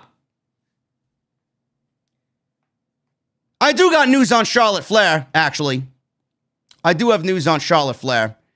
There was a report from the fine people over at bodyslam.net. Charlotte Flair reportedly made the decision to break up with Andrade. So it looks like the rumors about Andrade and Charlotte are no longer being together. They are true. As noted last week, Andrade no longer follows Charlotte Flair on social media, but it looks like it was Charlotte who called things off with him. Bodyslam.net reports from multiple sources. They have confirmed that they are no longer together and the breakup was not mutual. The report also states that it was Charlotte who ended the relationship. There are no other details on what caused the end of the relationship. In addition to unfollowing Charlotte, Andrade also deleted photos of them together. The couple had been together since 2019, and they got engaged in early 2020. Charlotte had regularly traveled with Andrade even after he left WWE earlier this year. Ric Flair has regularly praised Andrade in interviews, but it was noteworthy that he hasn't mentioned him once since relaunching his podcast a couple of weeks ago. So, let me get this straight. Charlotte Flair ended the relationship and left Andrade high and dry. Sounds like to me, Charlotte was influenced to end the relationship by somebody else, whether it was her father or people in WWE. You know, obviously, the way we saw it as a fan base, it seemed like Charlotte was getting off track as far as her career is concerned. She was concerned more for the love of her life in Andrade than she was about what she was doing work rate-wise in the ring as a top-tier performer in WWE. Her work severely suffered, and that was very apparent. All you needed to do was watch her wrestle. I'm wondering if somebody in WWE, upper management, convinced her to make this decision. Now, we don't really know for sure. Maybe Andrade ended up cheating on her. I have no fucking idea. But this is a lesson learned. Do not set marriage up after dating someone for less than a year. That's my advice to you. Andrade will be fine. He's going to do big things in AEW. Charlotte Flair is the SmackDown Women's Champion. She's still one of the biggest performers in all of WWE. She's the best in the world, apparently, according to some, which she's not. She's one of the biggest superstars that company has. Clearly, she was off track from where she really needed to be. I'm wondering if somebody in WWE influenced this decision. We're never going to find out, and it's none of my business. I'm not TMZ. I'm not fucking Killer Keemstar. I don't really give a shit, but it was in the news. So maybe Ric Flair eventually, maybe one of these weeks, he'll mention something about it, or maybe he will be asked about it. I don't know. He's talked about everything else under the fucking sun, so why not that? He's always mentioning Charlotte Flair, so why not that? I guess this doesn't mean Ric Flair's joining AEW either. Moving on. Naomi. She approached Sonya Deville backstage and asked for a match against her. She asked if she's scared. I'm scared to watch WWE programming on a weekly basis, so I know what that feels like, Naomi. Deville said, sure, I'll give you a match. That is when I decide to take this suit off. She said if she has her ring gear on, that's one thing, but as long as she's wearing this suit, she's her boss. She said if she touches her when she's in the suit, she'll make sure she doesn't get a paycheck anymore. Naomi asked her if she's accepting the challenge or not. Deville then slapped, and I mean absolutely fucking slapped the shit out of Naomi. And Sonya Deville says, yes, I'm accepting your challenge. And we're getting it next week. I doubt we get it next week. I'd be shocked if we get it next week. Sonya Deville versus Naomi is scheduled for next week. Sonya Deville will be back in action. So we'll see what happens next week on SmackDown. Sami Zayn was in the ring. He said, Texas is his least favorite state. You gotta love Sami. He vowed to upset Reigns and walk out as the new Universal Champion. And when I do, I don't have any one of you to thank. You never supported me anyway. He said the only person he has to thank is Brock Lesnar. Lesnar's music played. He walked out. Sami told Brock he knows he isn't out there to help him, and he's not saying he should help him win the championship. But his track record against Roman Reigns lately hasn't been great, so you will probably have a better chance against me at day one. He said he isn't trying to disrespect him because he knows he can beat Reigns. He just is saying he'd have a better chance against Sami at day one. Lesnar heard enough of this. He took Sami and gave him 3 release German suplexes. He looked down at Sami after the 3rd suplex. He smiled. He then gave him an F5. He then looked around, gave Sami a 2nd F5. Out comes Roman Reigns. 11 seconds. Roman Reigns gets in the ring shirtless. The entrance was 10 times longer than the match with Sami Zayn for Roman Reigns. He did his big ooh-ah spear. Speared Sammy. 1, 2, 3. Sami Zayn loses. Anticlimactic. Sami Zayn is typically portrayed as a fucking loser. And this was the biggest indication of WWE thinking Sami Zayn is a loser with what they had him go through tonight. I don't like it. WWE wasted our time. Completely wasted our time with the Battle Royal, Sami Zayn winning it. If the plan was Lesnar and always going to be Lesnar at day one, then why the fuck did we get Sami Zayn? I'm telling you right now, if the contract news is true, and I don't really know, I'm on the news sites right now, I don't really have anything on my feed right now about Sami Zayn being a free agent, but I remember his name and him being brought up in typical discussions about Kevin Owens when Kevin Owens and his contract situation was leaked. Sami Zayn, I believe, is a free agent at the end of the month. I would not be surprised if this is WWE kicking Sami Zayn out the door for not being interested in signing a new deal with the WWE. Oh, Sami Zayn submitted, yes. Spear and then a guillotine. Sami Zayn submitted, I'm sorry, yes. The guillotine he immediately tapped. That's what they had Sami Zayn do, a spear and then a guillotine. I would not be surprised if WWE kicked Sami Zayn to the curb because he didn't sign a new WWE deal or he's not interested in signing a new WWE deal. Do we see El Generico back in AEW?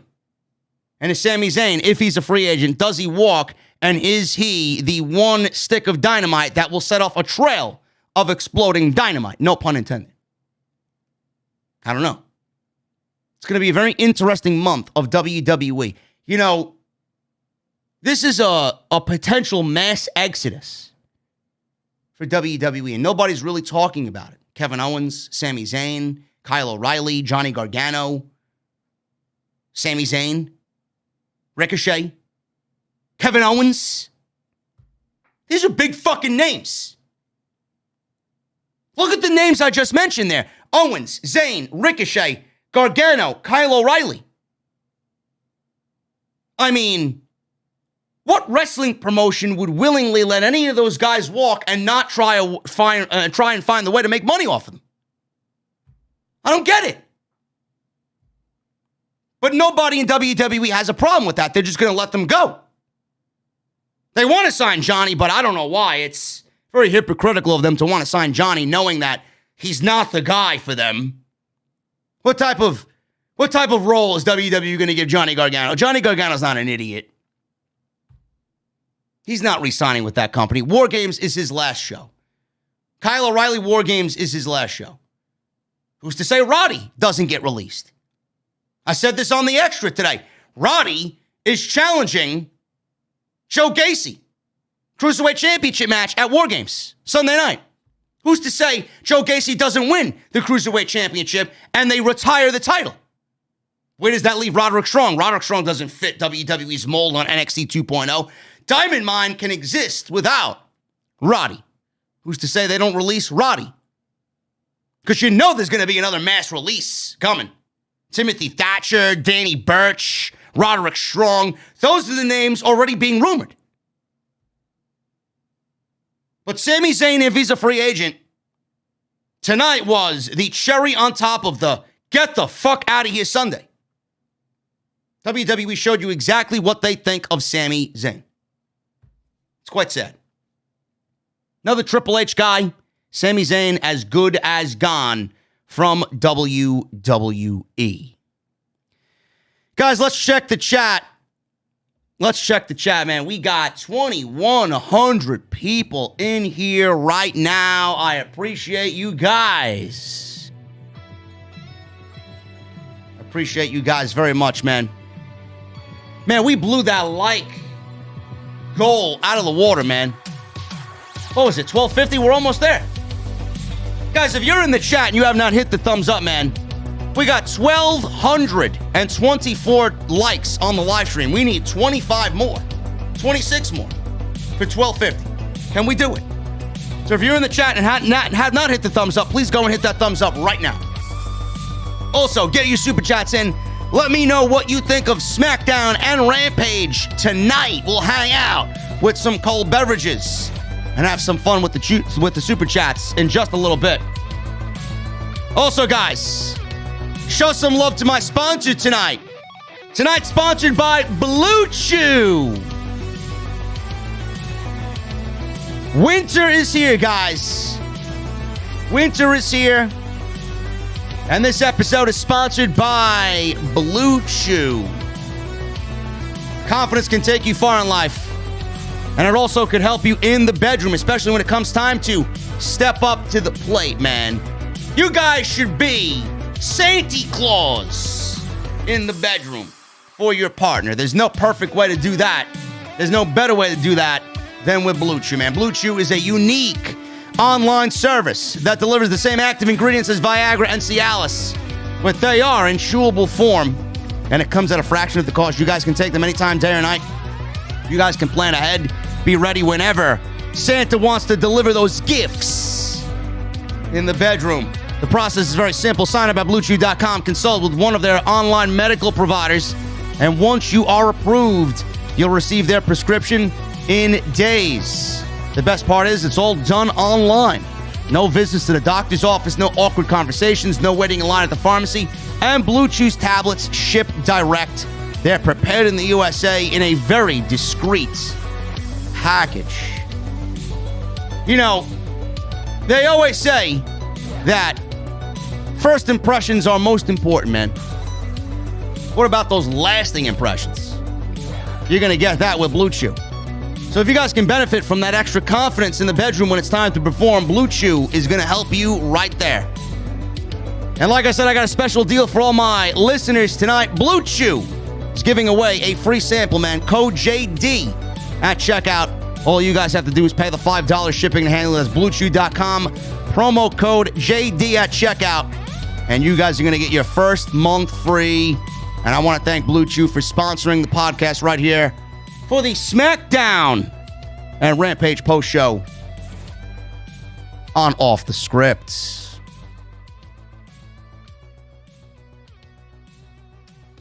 AEW Rampage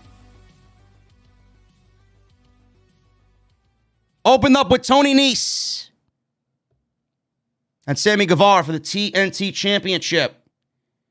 This was very good, actually, to open the show. I thought this was going to be the main event, but they opened the show with it.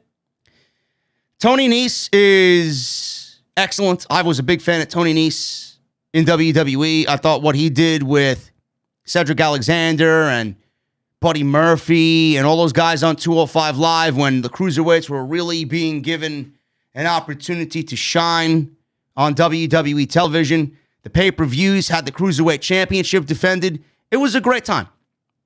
And WWE dropped the ball on not only Tony Nese, not only Buddy Murphy, not only Ali and Cedric Alexander and guys like that, guys in that class. They dropped the ball on the Cruiserweight Championship. That could be a viable title in WWE. It really could. Could you imagine if the Cruiserweight Championship was on the main roster still? Could you imagine that?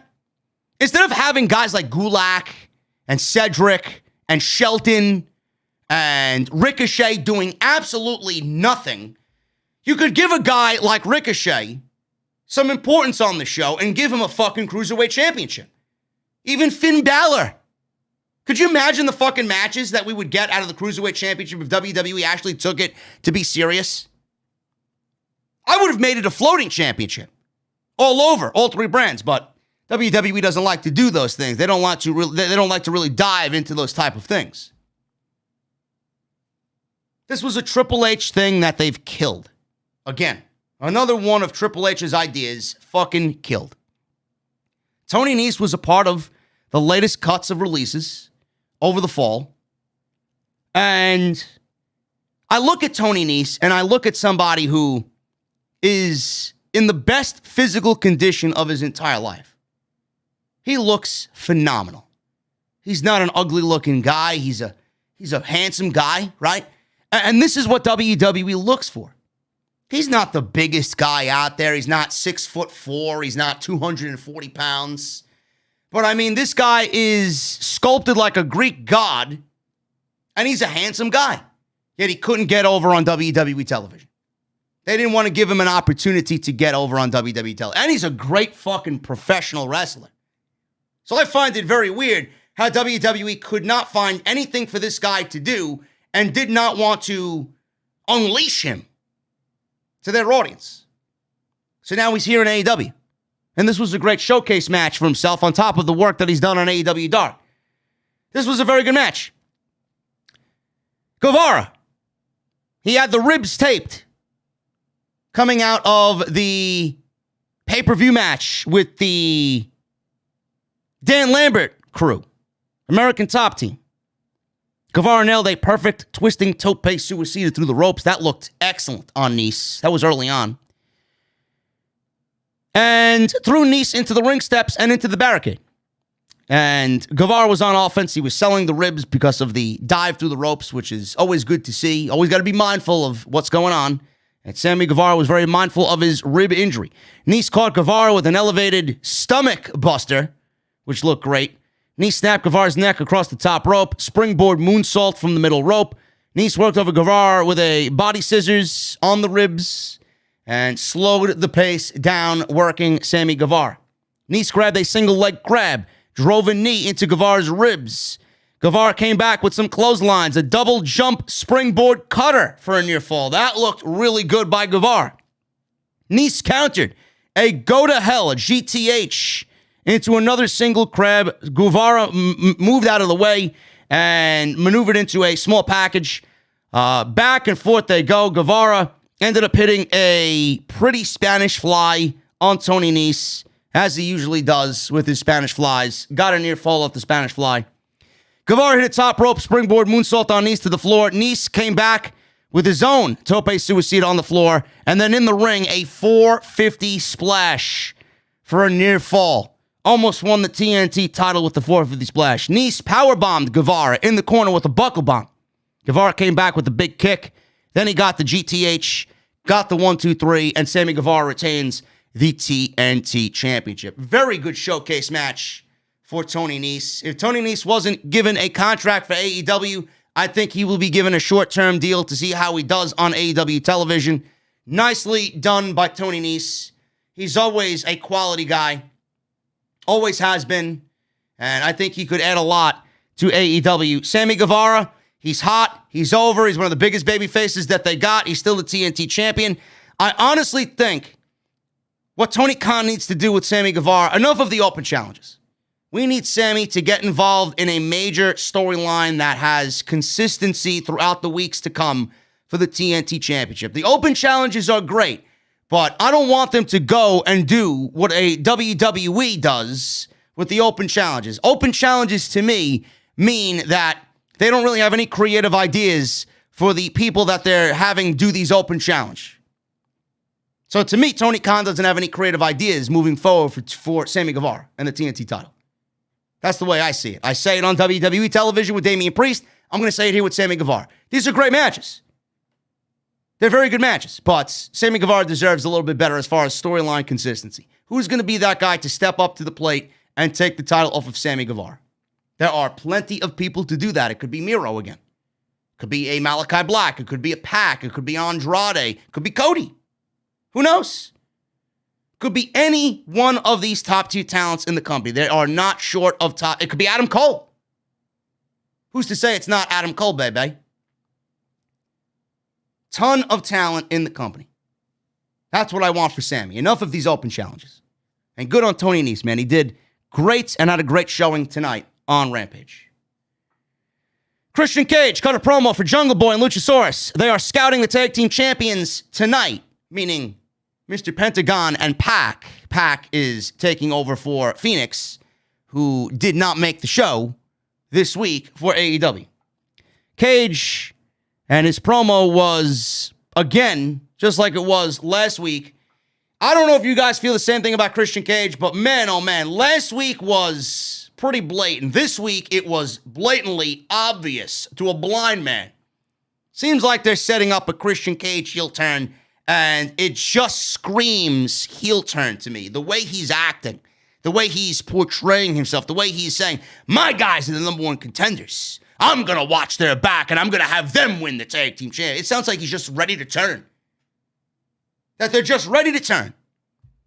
And what's the reason for Christian Cage turning on Jungle Boy and Luchasaurus?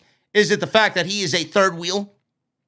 That Jungle Boy is more over and more popular than Christian Cage, and he's not going to stand by and watch the youngster be more popular than him? When are we getting that Christian Cage versus Jungle Boy match? That's what I want to know. Should be good. But it definitely screams heel turn to me. But if we get Jungle Boy and Christian Cage out of it, I'm here for it. Jade Cargill. She went one-on-one with Thunder Rosa's student, Janai Kai. This literally went 30 seconds. Now, I love Thunder Rosa. I do. But I don't know what type of showcase this was for one of her students. And I'm not sure really what her student looked like tonight. It looked like it was a Mortal Kombat cosplay. I don't know what that was at all. Jade Cargill won in 30 seconds. A pump kick and a jaded slam by Jade Cargill. And Miss Kai went down 1, 2, 3. After the match, Cargill jumped Kai and Rosa ran in from the commentary booth to make the save. A bunch of referees broke this up. Rosa looked like she was getting the better of Cargill, and they are wrestling on, I don't know if it's Wednesday. I think they got Jamie Hayter versus Riho on Wednesday. I don't know when they're doing the Jade Cargill versus Thunder Rosa match. It may be the following week on Dynamite, but it will be happening. And Jesse and I already talked about this. A lot of people say, you know, Thunder Rosa doesn't need to win the tournament. She doesn't need to win the finals or go to the finals. This tournament was tailor-made for Jade Cargill. You got to have Jade Cargill win the tournament. No, you don't. No, you don't. Jade Cargill's not even ready for a major title anytime soon. She didn't even look good in this squash match. She didn't. The after-match attack, the post-match attack where Cargill attacked Kai here, it was sloppy.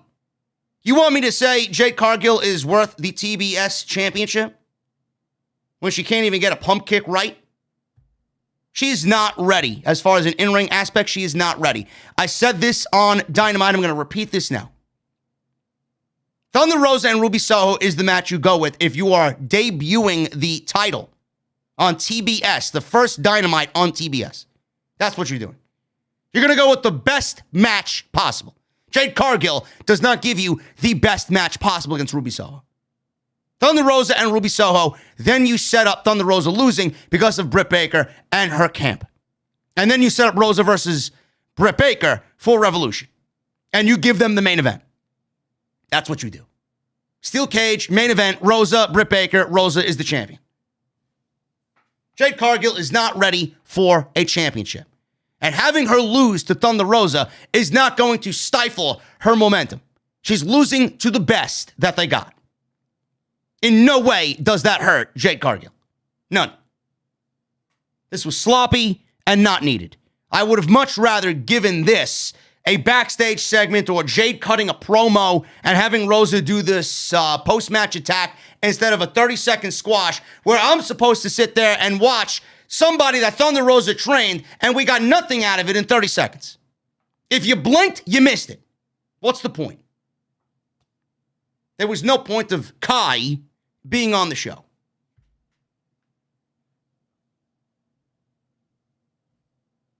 Adam Cole and the Young Bucks cut a promo on Orange Cassidy and the Best Friends. Don Callis walked by in the background on the phone, and he patted Nick Jackson on the back. So Don Callis, in the absence of Kenny Omega, is still on TV. That's good. That's good. Don Callis is a gem. So the Young Bucks said they will be back in action on Wednesday, and if the Best Friends have any balls, let's see what they got in the ring. So we got Chuck Taylor and Rocky Romero versus the Young Bucks on Wednesday's AEW Dynamite. Should be good. Recap of Chris Jericho and Eddie Kingston with the 2.0 stuff going on. We got Kingston in a backstage segment. He promised he didn't care about Jericho, but he still wanted to get his hands on 2.0. So it looks like we may be getting, this is what I think is going to happen with the Eddie Kingston and Jericho thing. I think we're going to get them teaming up. I think Jericho and Eddie Kingston for the common good, not because they're friends or not because they make sense as a pairing. In this sense, they make sense as a pairing. I think for the greater good, they're going to join forces, and 2.0 is going to wrestle Jericho and Eddie Kingston in some tag team action. And I do think 2.0 is going to get the victory. And then Eddie Kingston is going to turn on Chris Jericho. And we may get Eddie Kingston versus Chris Jericho in a match somewhere down the line. And then I think we get Kingston joining forces with a heel Jon Moxley. And then that's when we see Jon Moxley come back when he's ready, turn heel, join forces with a heel Eddie Kingston. And maybe, still holding on to hope, we get Jon Moxley and Eddie Kingston versus Daniel Bryan.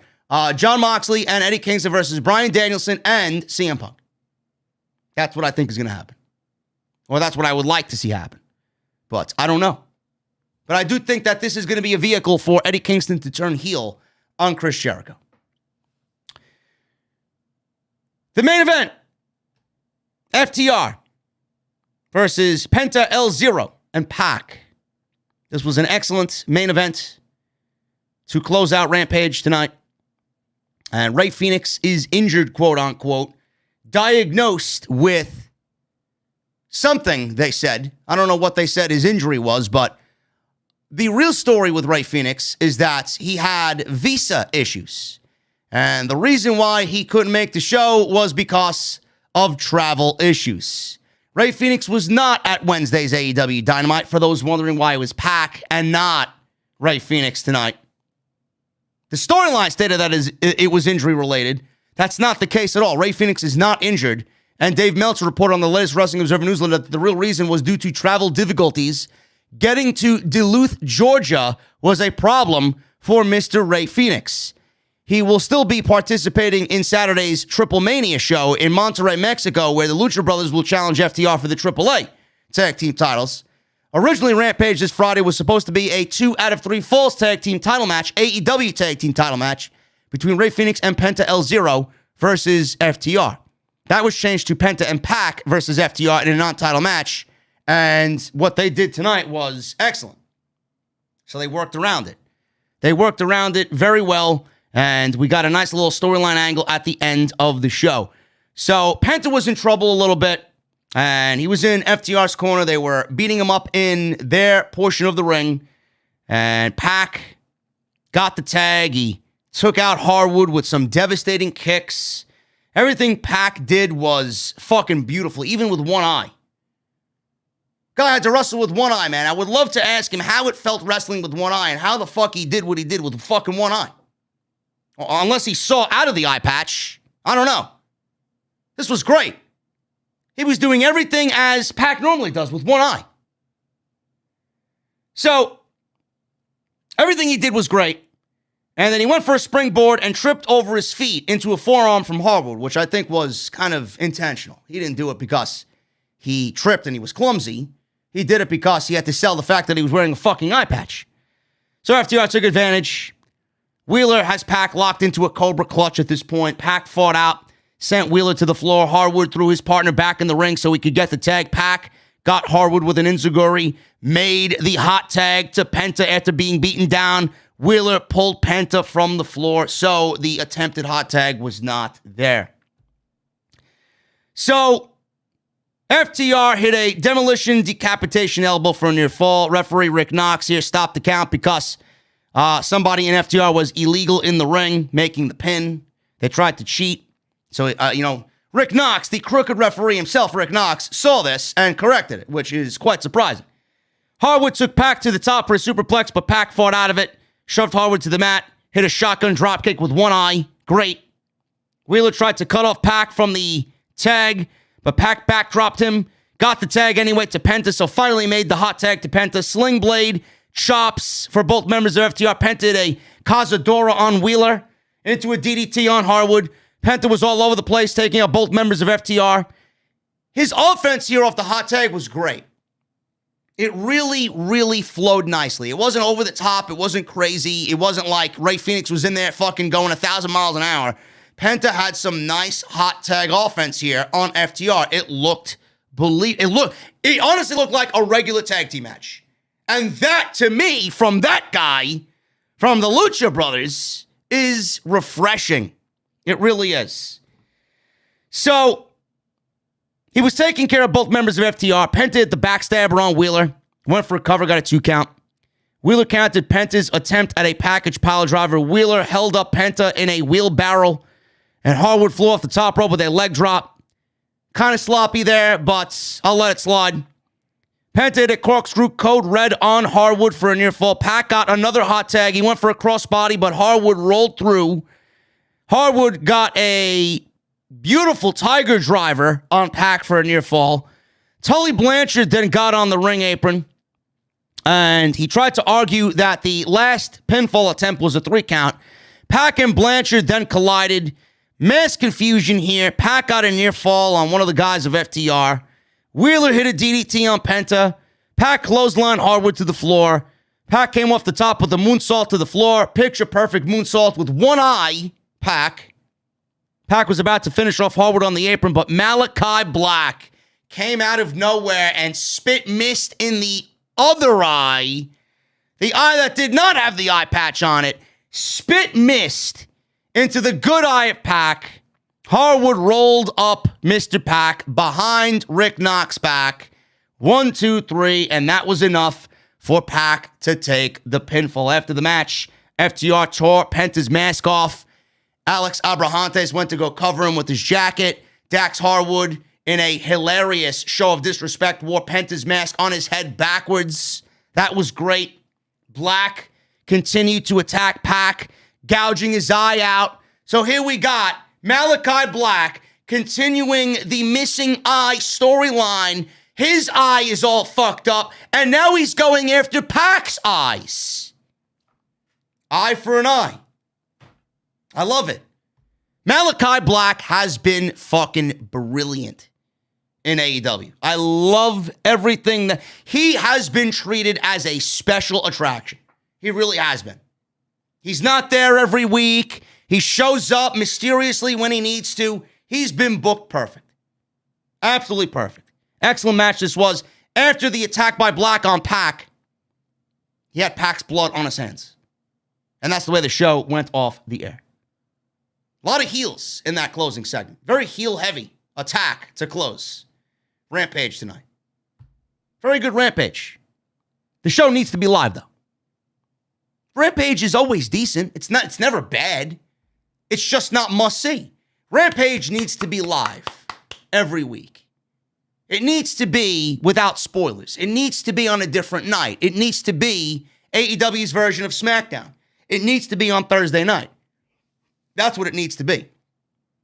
It can't be on Friday at 10 p.m. anymore. I'm tired of the fucking geeks on social media. Oh, look, 400,000 rating for Rampage. It's dying. AEW's dying. They're not breaking 900,000 for Dynamite anymore. Give me a break. Give me a break. I don't know why they're not breaking 900,000, a million anymore. It's been a few weeks. So what? So what? Maybe people are burnt out of pro wrestling. I know I am. Maybe people are just burnt out. But you guys are hoping on a wing and a fucking prayer that AEW closes up shop. They're not going nowhere. They've already solidified themselves a multi-million-dollar deal extension from TNT. They're not going anywhere. So continue to talk your shit on social media, man. They're not going anywhere. Guys, that is it. That is all I got for your SmackDown and AEW coverage tonight. Hopefully you enjoyed that. Thank you guys very much, man. We are at 1,378 likes for the live. Can we get to 1,500? Can we get to 1,500 likes on the live stream tonight, guys? That would be awesome. Every like helps. So if you guys have not hit the thumbs up, do so right now. Continue to get those super chats in, man. Let me know what you guys think of tonight's show in the super chats. We're going to hang out with some cold beverages right now. Make sure you guys go and check out the extra that I did today, man. Talked about Beth Phoenix quitting NXT. Sure thing. Quitting NXT and the abolishing of the Cruiserweight Championship possibly happening this Sunday at War Games. So make sure you guys go check that out. I left a link pinned in the live stream chat And I'll also leave a pinned comment in the comment section down below for those people watching at the end of the live stream, after the live stream goes off the air. Also, programming note, OTS, Off the Script, episode 399, will be live tomorrow afternoon. I was going to say tomorrow night. Usually it's at the night at 5 p.m. Tomorrow afternoon, OTS 399, live, 2 p.m. Notifications will be going out tonight. So they will be in your sub boxes late tonight and when you guys wake up in the morning. So look forward to that. And also, please hit that subscribe button down below, turn on the bell for all notifications, and continue to become a member here on the OTS side of things. Become a VIP right there. You'll be sitting with me, VIP, right here on the channel. You guys get those custom emotes and those custom badges next to your name to show off your VIP status. Let's get into the super chats, man. I want to read some from last stream's super chats, the Dynamite stream. We got a $5 super chat from Kelly. Well, I don't know if she's watching. You should get a 2019 Nissan 370Z Nismo, JD, just like I have, because those cars are beasts. Can I get a Kevin Dunn on WWE thinking TK is buying tickets? Tony Khan, I heard he's buying all the tickets, man, just like I'm buying all the wood from all the nearby forest.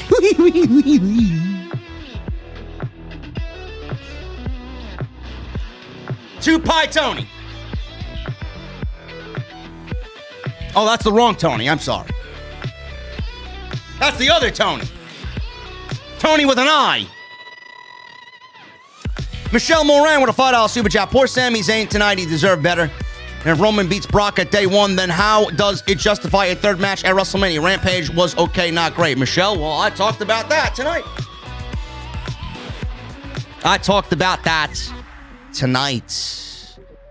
We got a $100 super chat from Derek Ingram.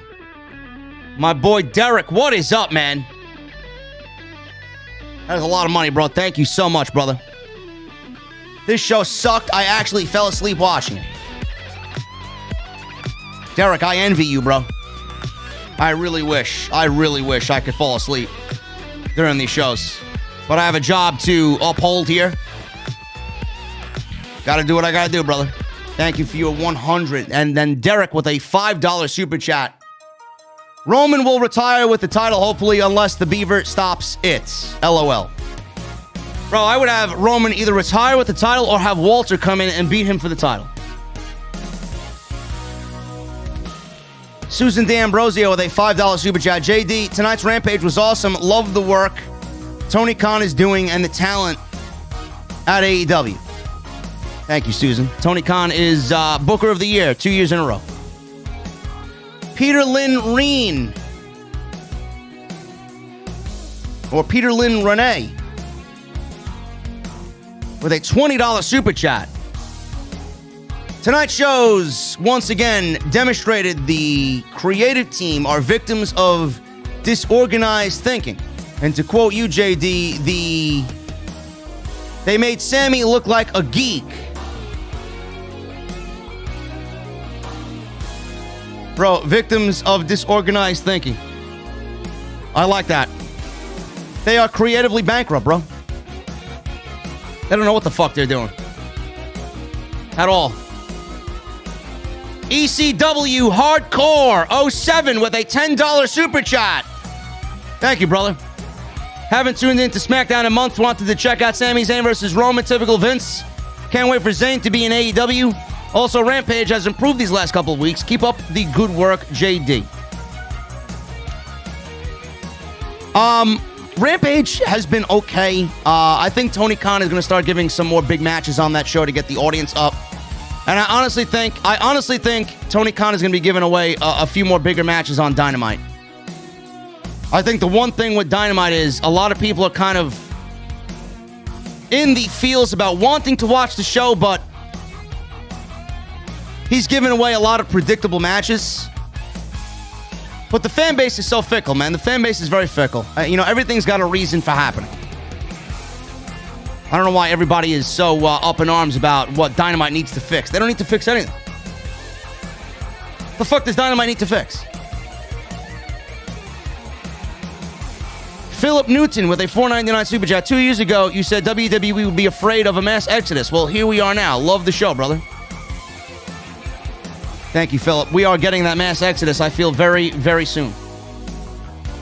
Issa is in the chat. She says, Roman. Not the Roman you're thinking of, her Roman. Even though she would love for the Roman that you're thinking of to be her Roman. The little baby Roman, the fur baby Roman. My boy, my enforcer Roman.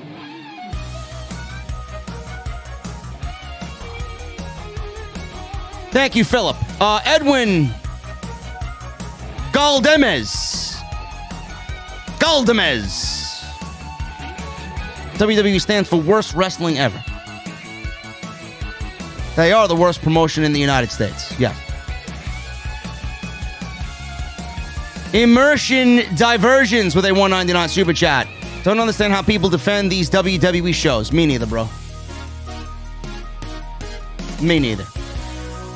Michael McFarland with a $1.99 super chat. The Battle Royal was meaningless. Yes, it was. I said that about 4 times tonight.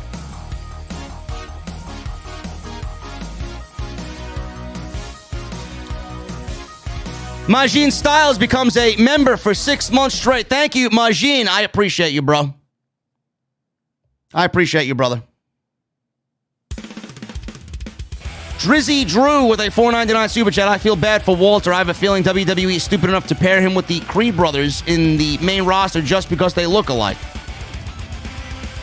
Bro, we need Walter on the main roster with Imperium around Royal Rumble time. Imperium drops the titles to MSK, whoever the fuck they want to drop the titles to.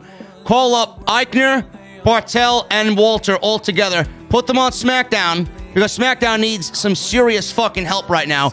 And have Imperium feud with the Bloodline after WrestleMania. I'm telling you right now, money. Money. Could you imagine Imperium versus the Usos? Could you imagine Roman versus Walter?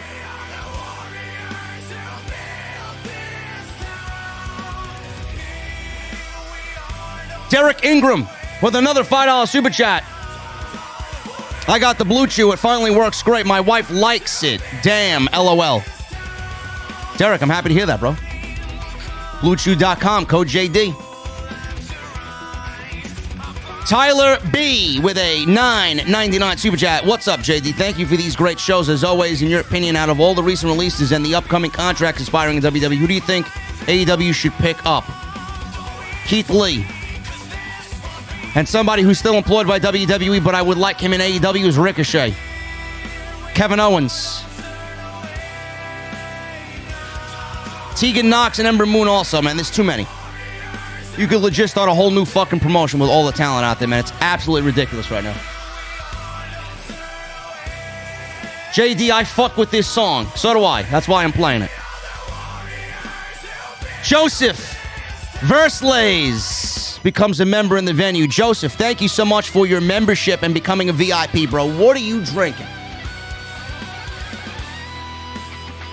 Philip Newton with a $1.99 super chat. Apparently Bruce was watching the Three Stooges. Bruce is the unofficial 4th Stooge.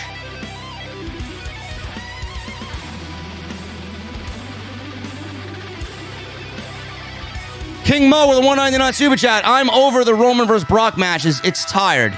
Yes, that's why we're getting Brock, Roman, and Drew McIntyre at WrestleMania.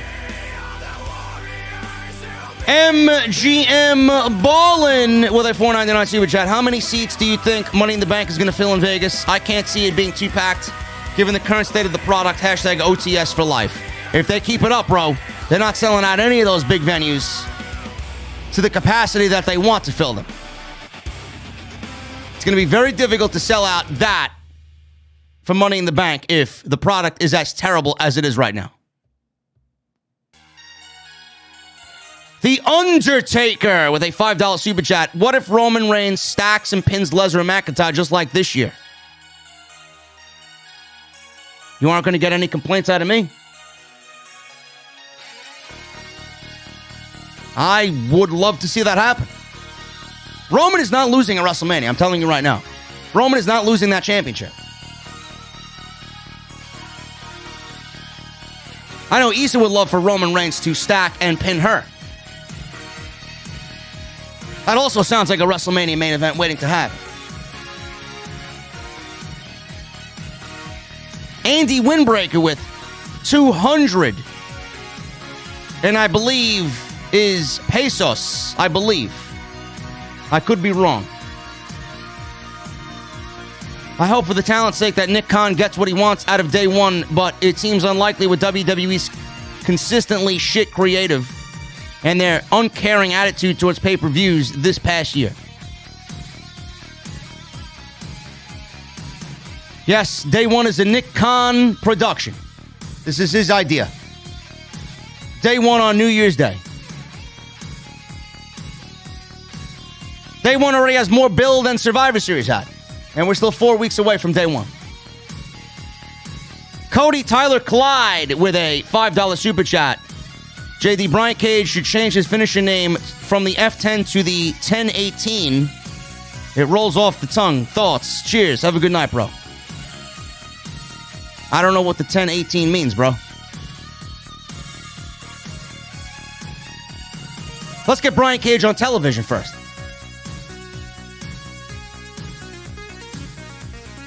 Joseph Versleys with a $5 in UK. Hit me with a double of the venue's finest whiskey, please. Barkeep. I'm mourning Oscar's potential right now. Jesse. Make it a double for the new VIP, bro. And there's spillage on the floor, man. And I see a couple of cigarette ashtrays. I don't know who's smoking in the fucking venue, man. I thought you were on top of this. There's no smoking in the fucking venue, okay? Go outside. There's no weed, there's no vape, and there's no cigarettes. Take that shit outside. I don't give a fuck if it's raining, man. Get wet. Bob, the homeless bum behind the fucking venue, man. He'll talk your ear off. At least you have some fucking company.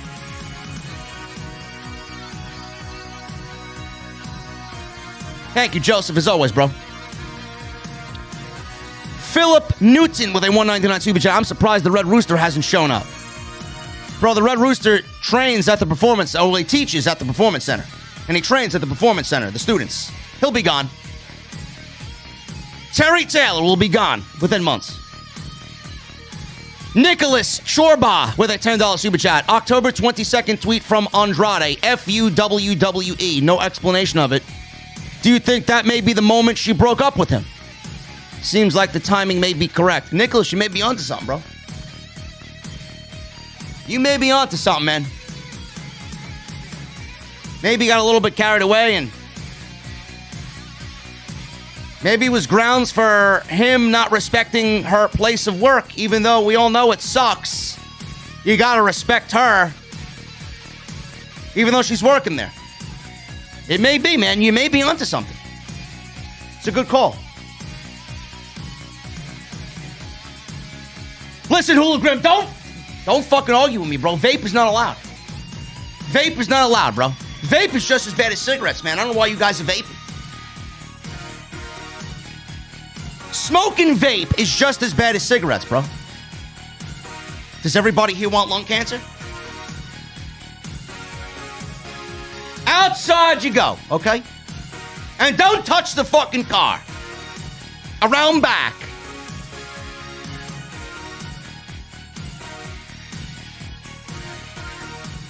Shakoy with a $2 super chat. What if Kingston reunites with Proud and Powerful?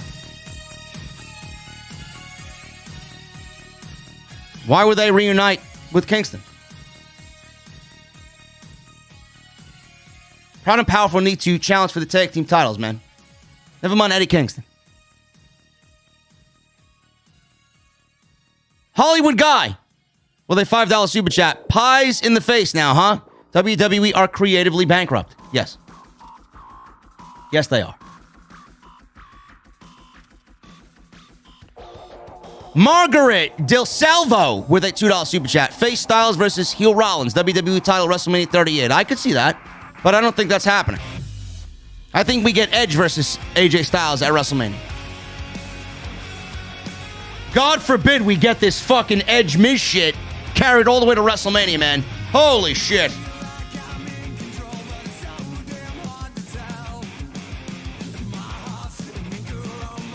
Don't vape, but drinking alcohol is okay, JD. Don't abuse alcohol. I don't abuse alcohol. I don't drink every week. I drink when it's necessary.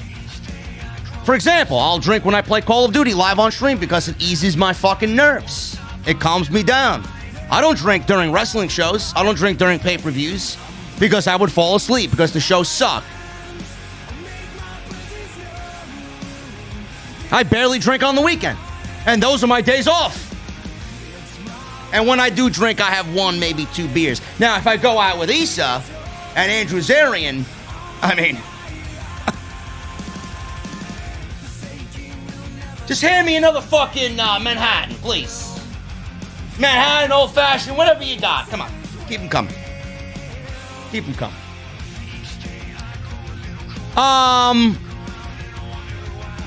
Nicholas with the $10 super chat. As a follow-up to my question, the accusations that Charlotte was trying to get fired may have been motivation for WWE to confront her and demand assurance that she was with them and not AEW. Thank you, JD. Nicholas, you're a smart fellow, guy. You're a smart man. This could all be potentially what had happened. Potentially. Ron Davis with a $5 super chat. 2-month sub with you, bro. So do you see Bryan going over Hangman for the AEW Championship? If not, who does Hangman face next? Bryan is not winning the title. Though he is doing such great work, it is very difficult to not think about giving him the title. Wyndham is coming.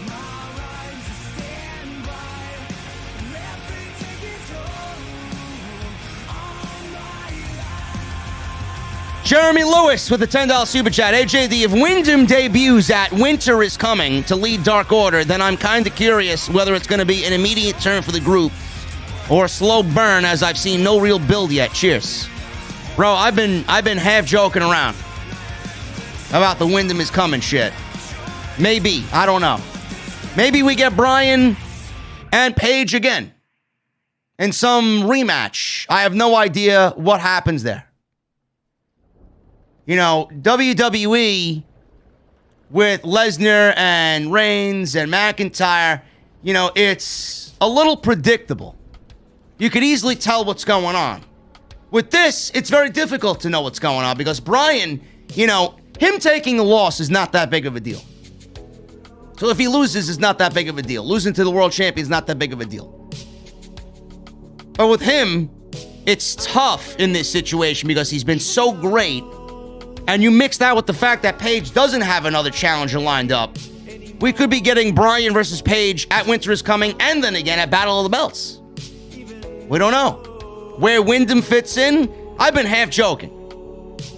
Sting made his debut last year at Winter is Coming. I could see another major debut taking place in December in a couple weeks. We'll see what happens. War Games is Sunday night.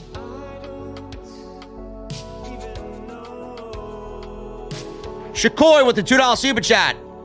They can be heels and go for the title. Why would LAX, why would Santana and Ortiz go and challenge for the title as heels? Those guys are not going to be a heel tag team. I doubt it. I think they will be just like they were in Impact. Rough, tough, I'm gonna fucking kill you, and they're gonna have a barn burner of a feud with the Lucha Brothers. That's what I think is gonna happen.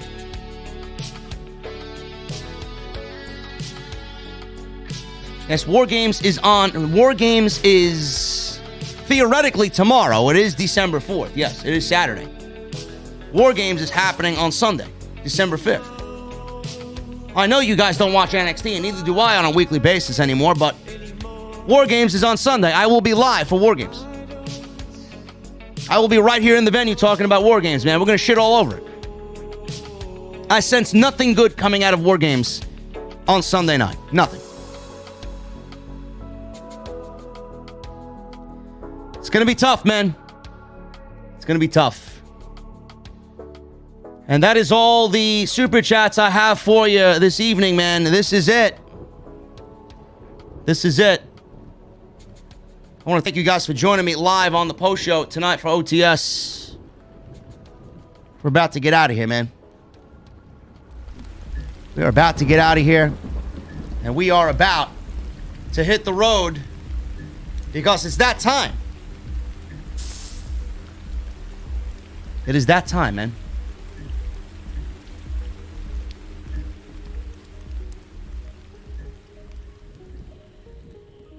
It is that time of night. Again, I appreciate you guys joining me. Make sure you guys hit that thumbs up, please.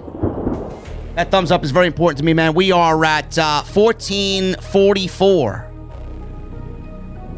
in the likes department. If you guys can hit that thumbs up some more, if you guys have not done so, man, I would greatly appreciate it. Can we get to 1,500? Can we get to 1,500? Go check out the OTS Extra that I did today, man. Uploaded earlier this afternoon.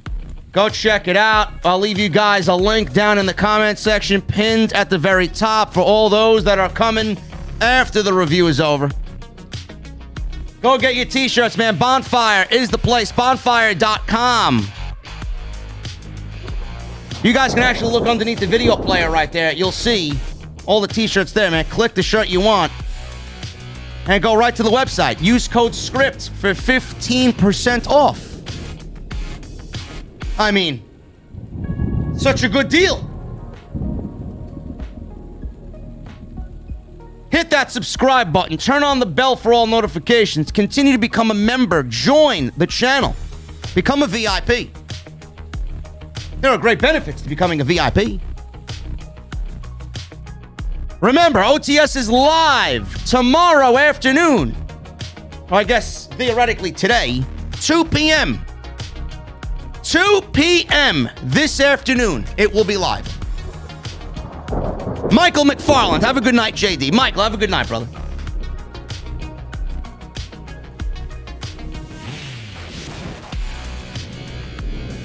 And follow me on social media, man, at JD from NY206. That's on Twitter and Instagram.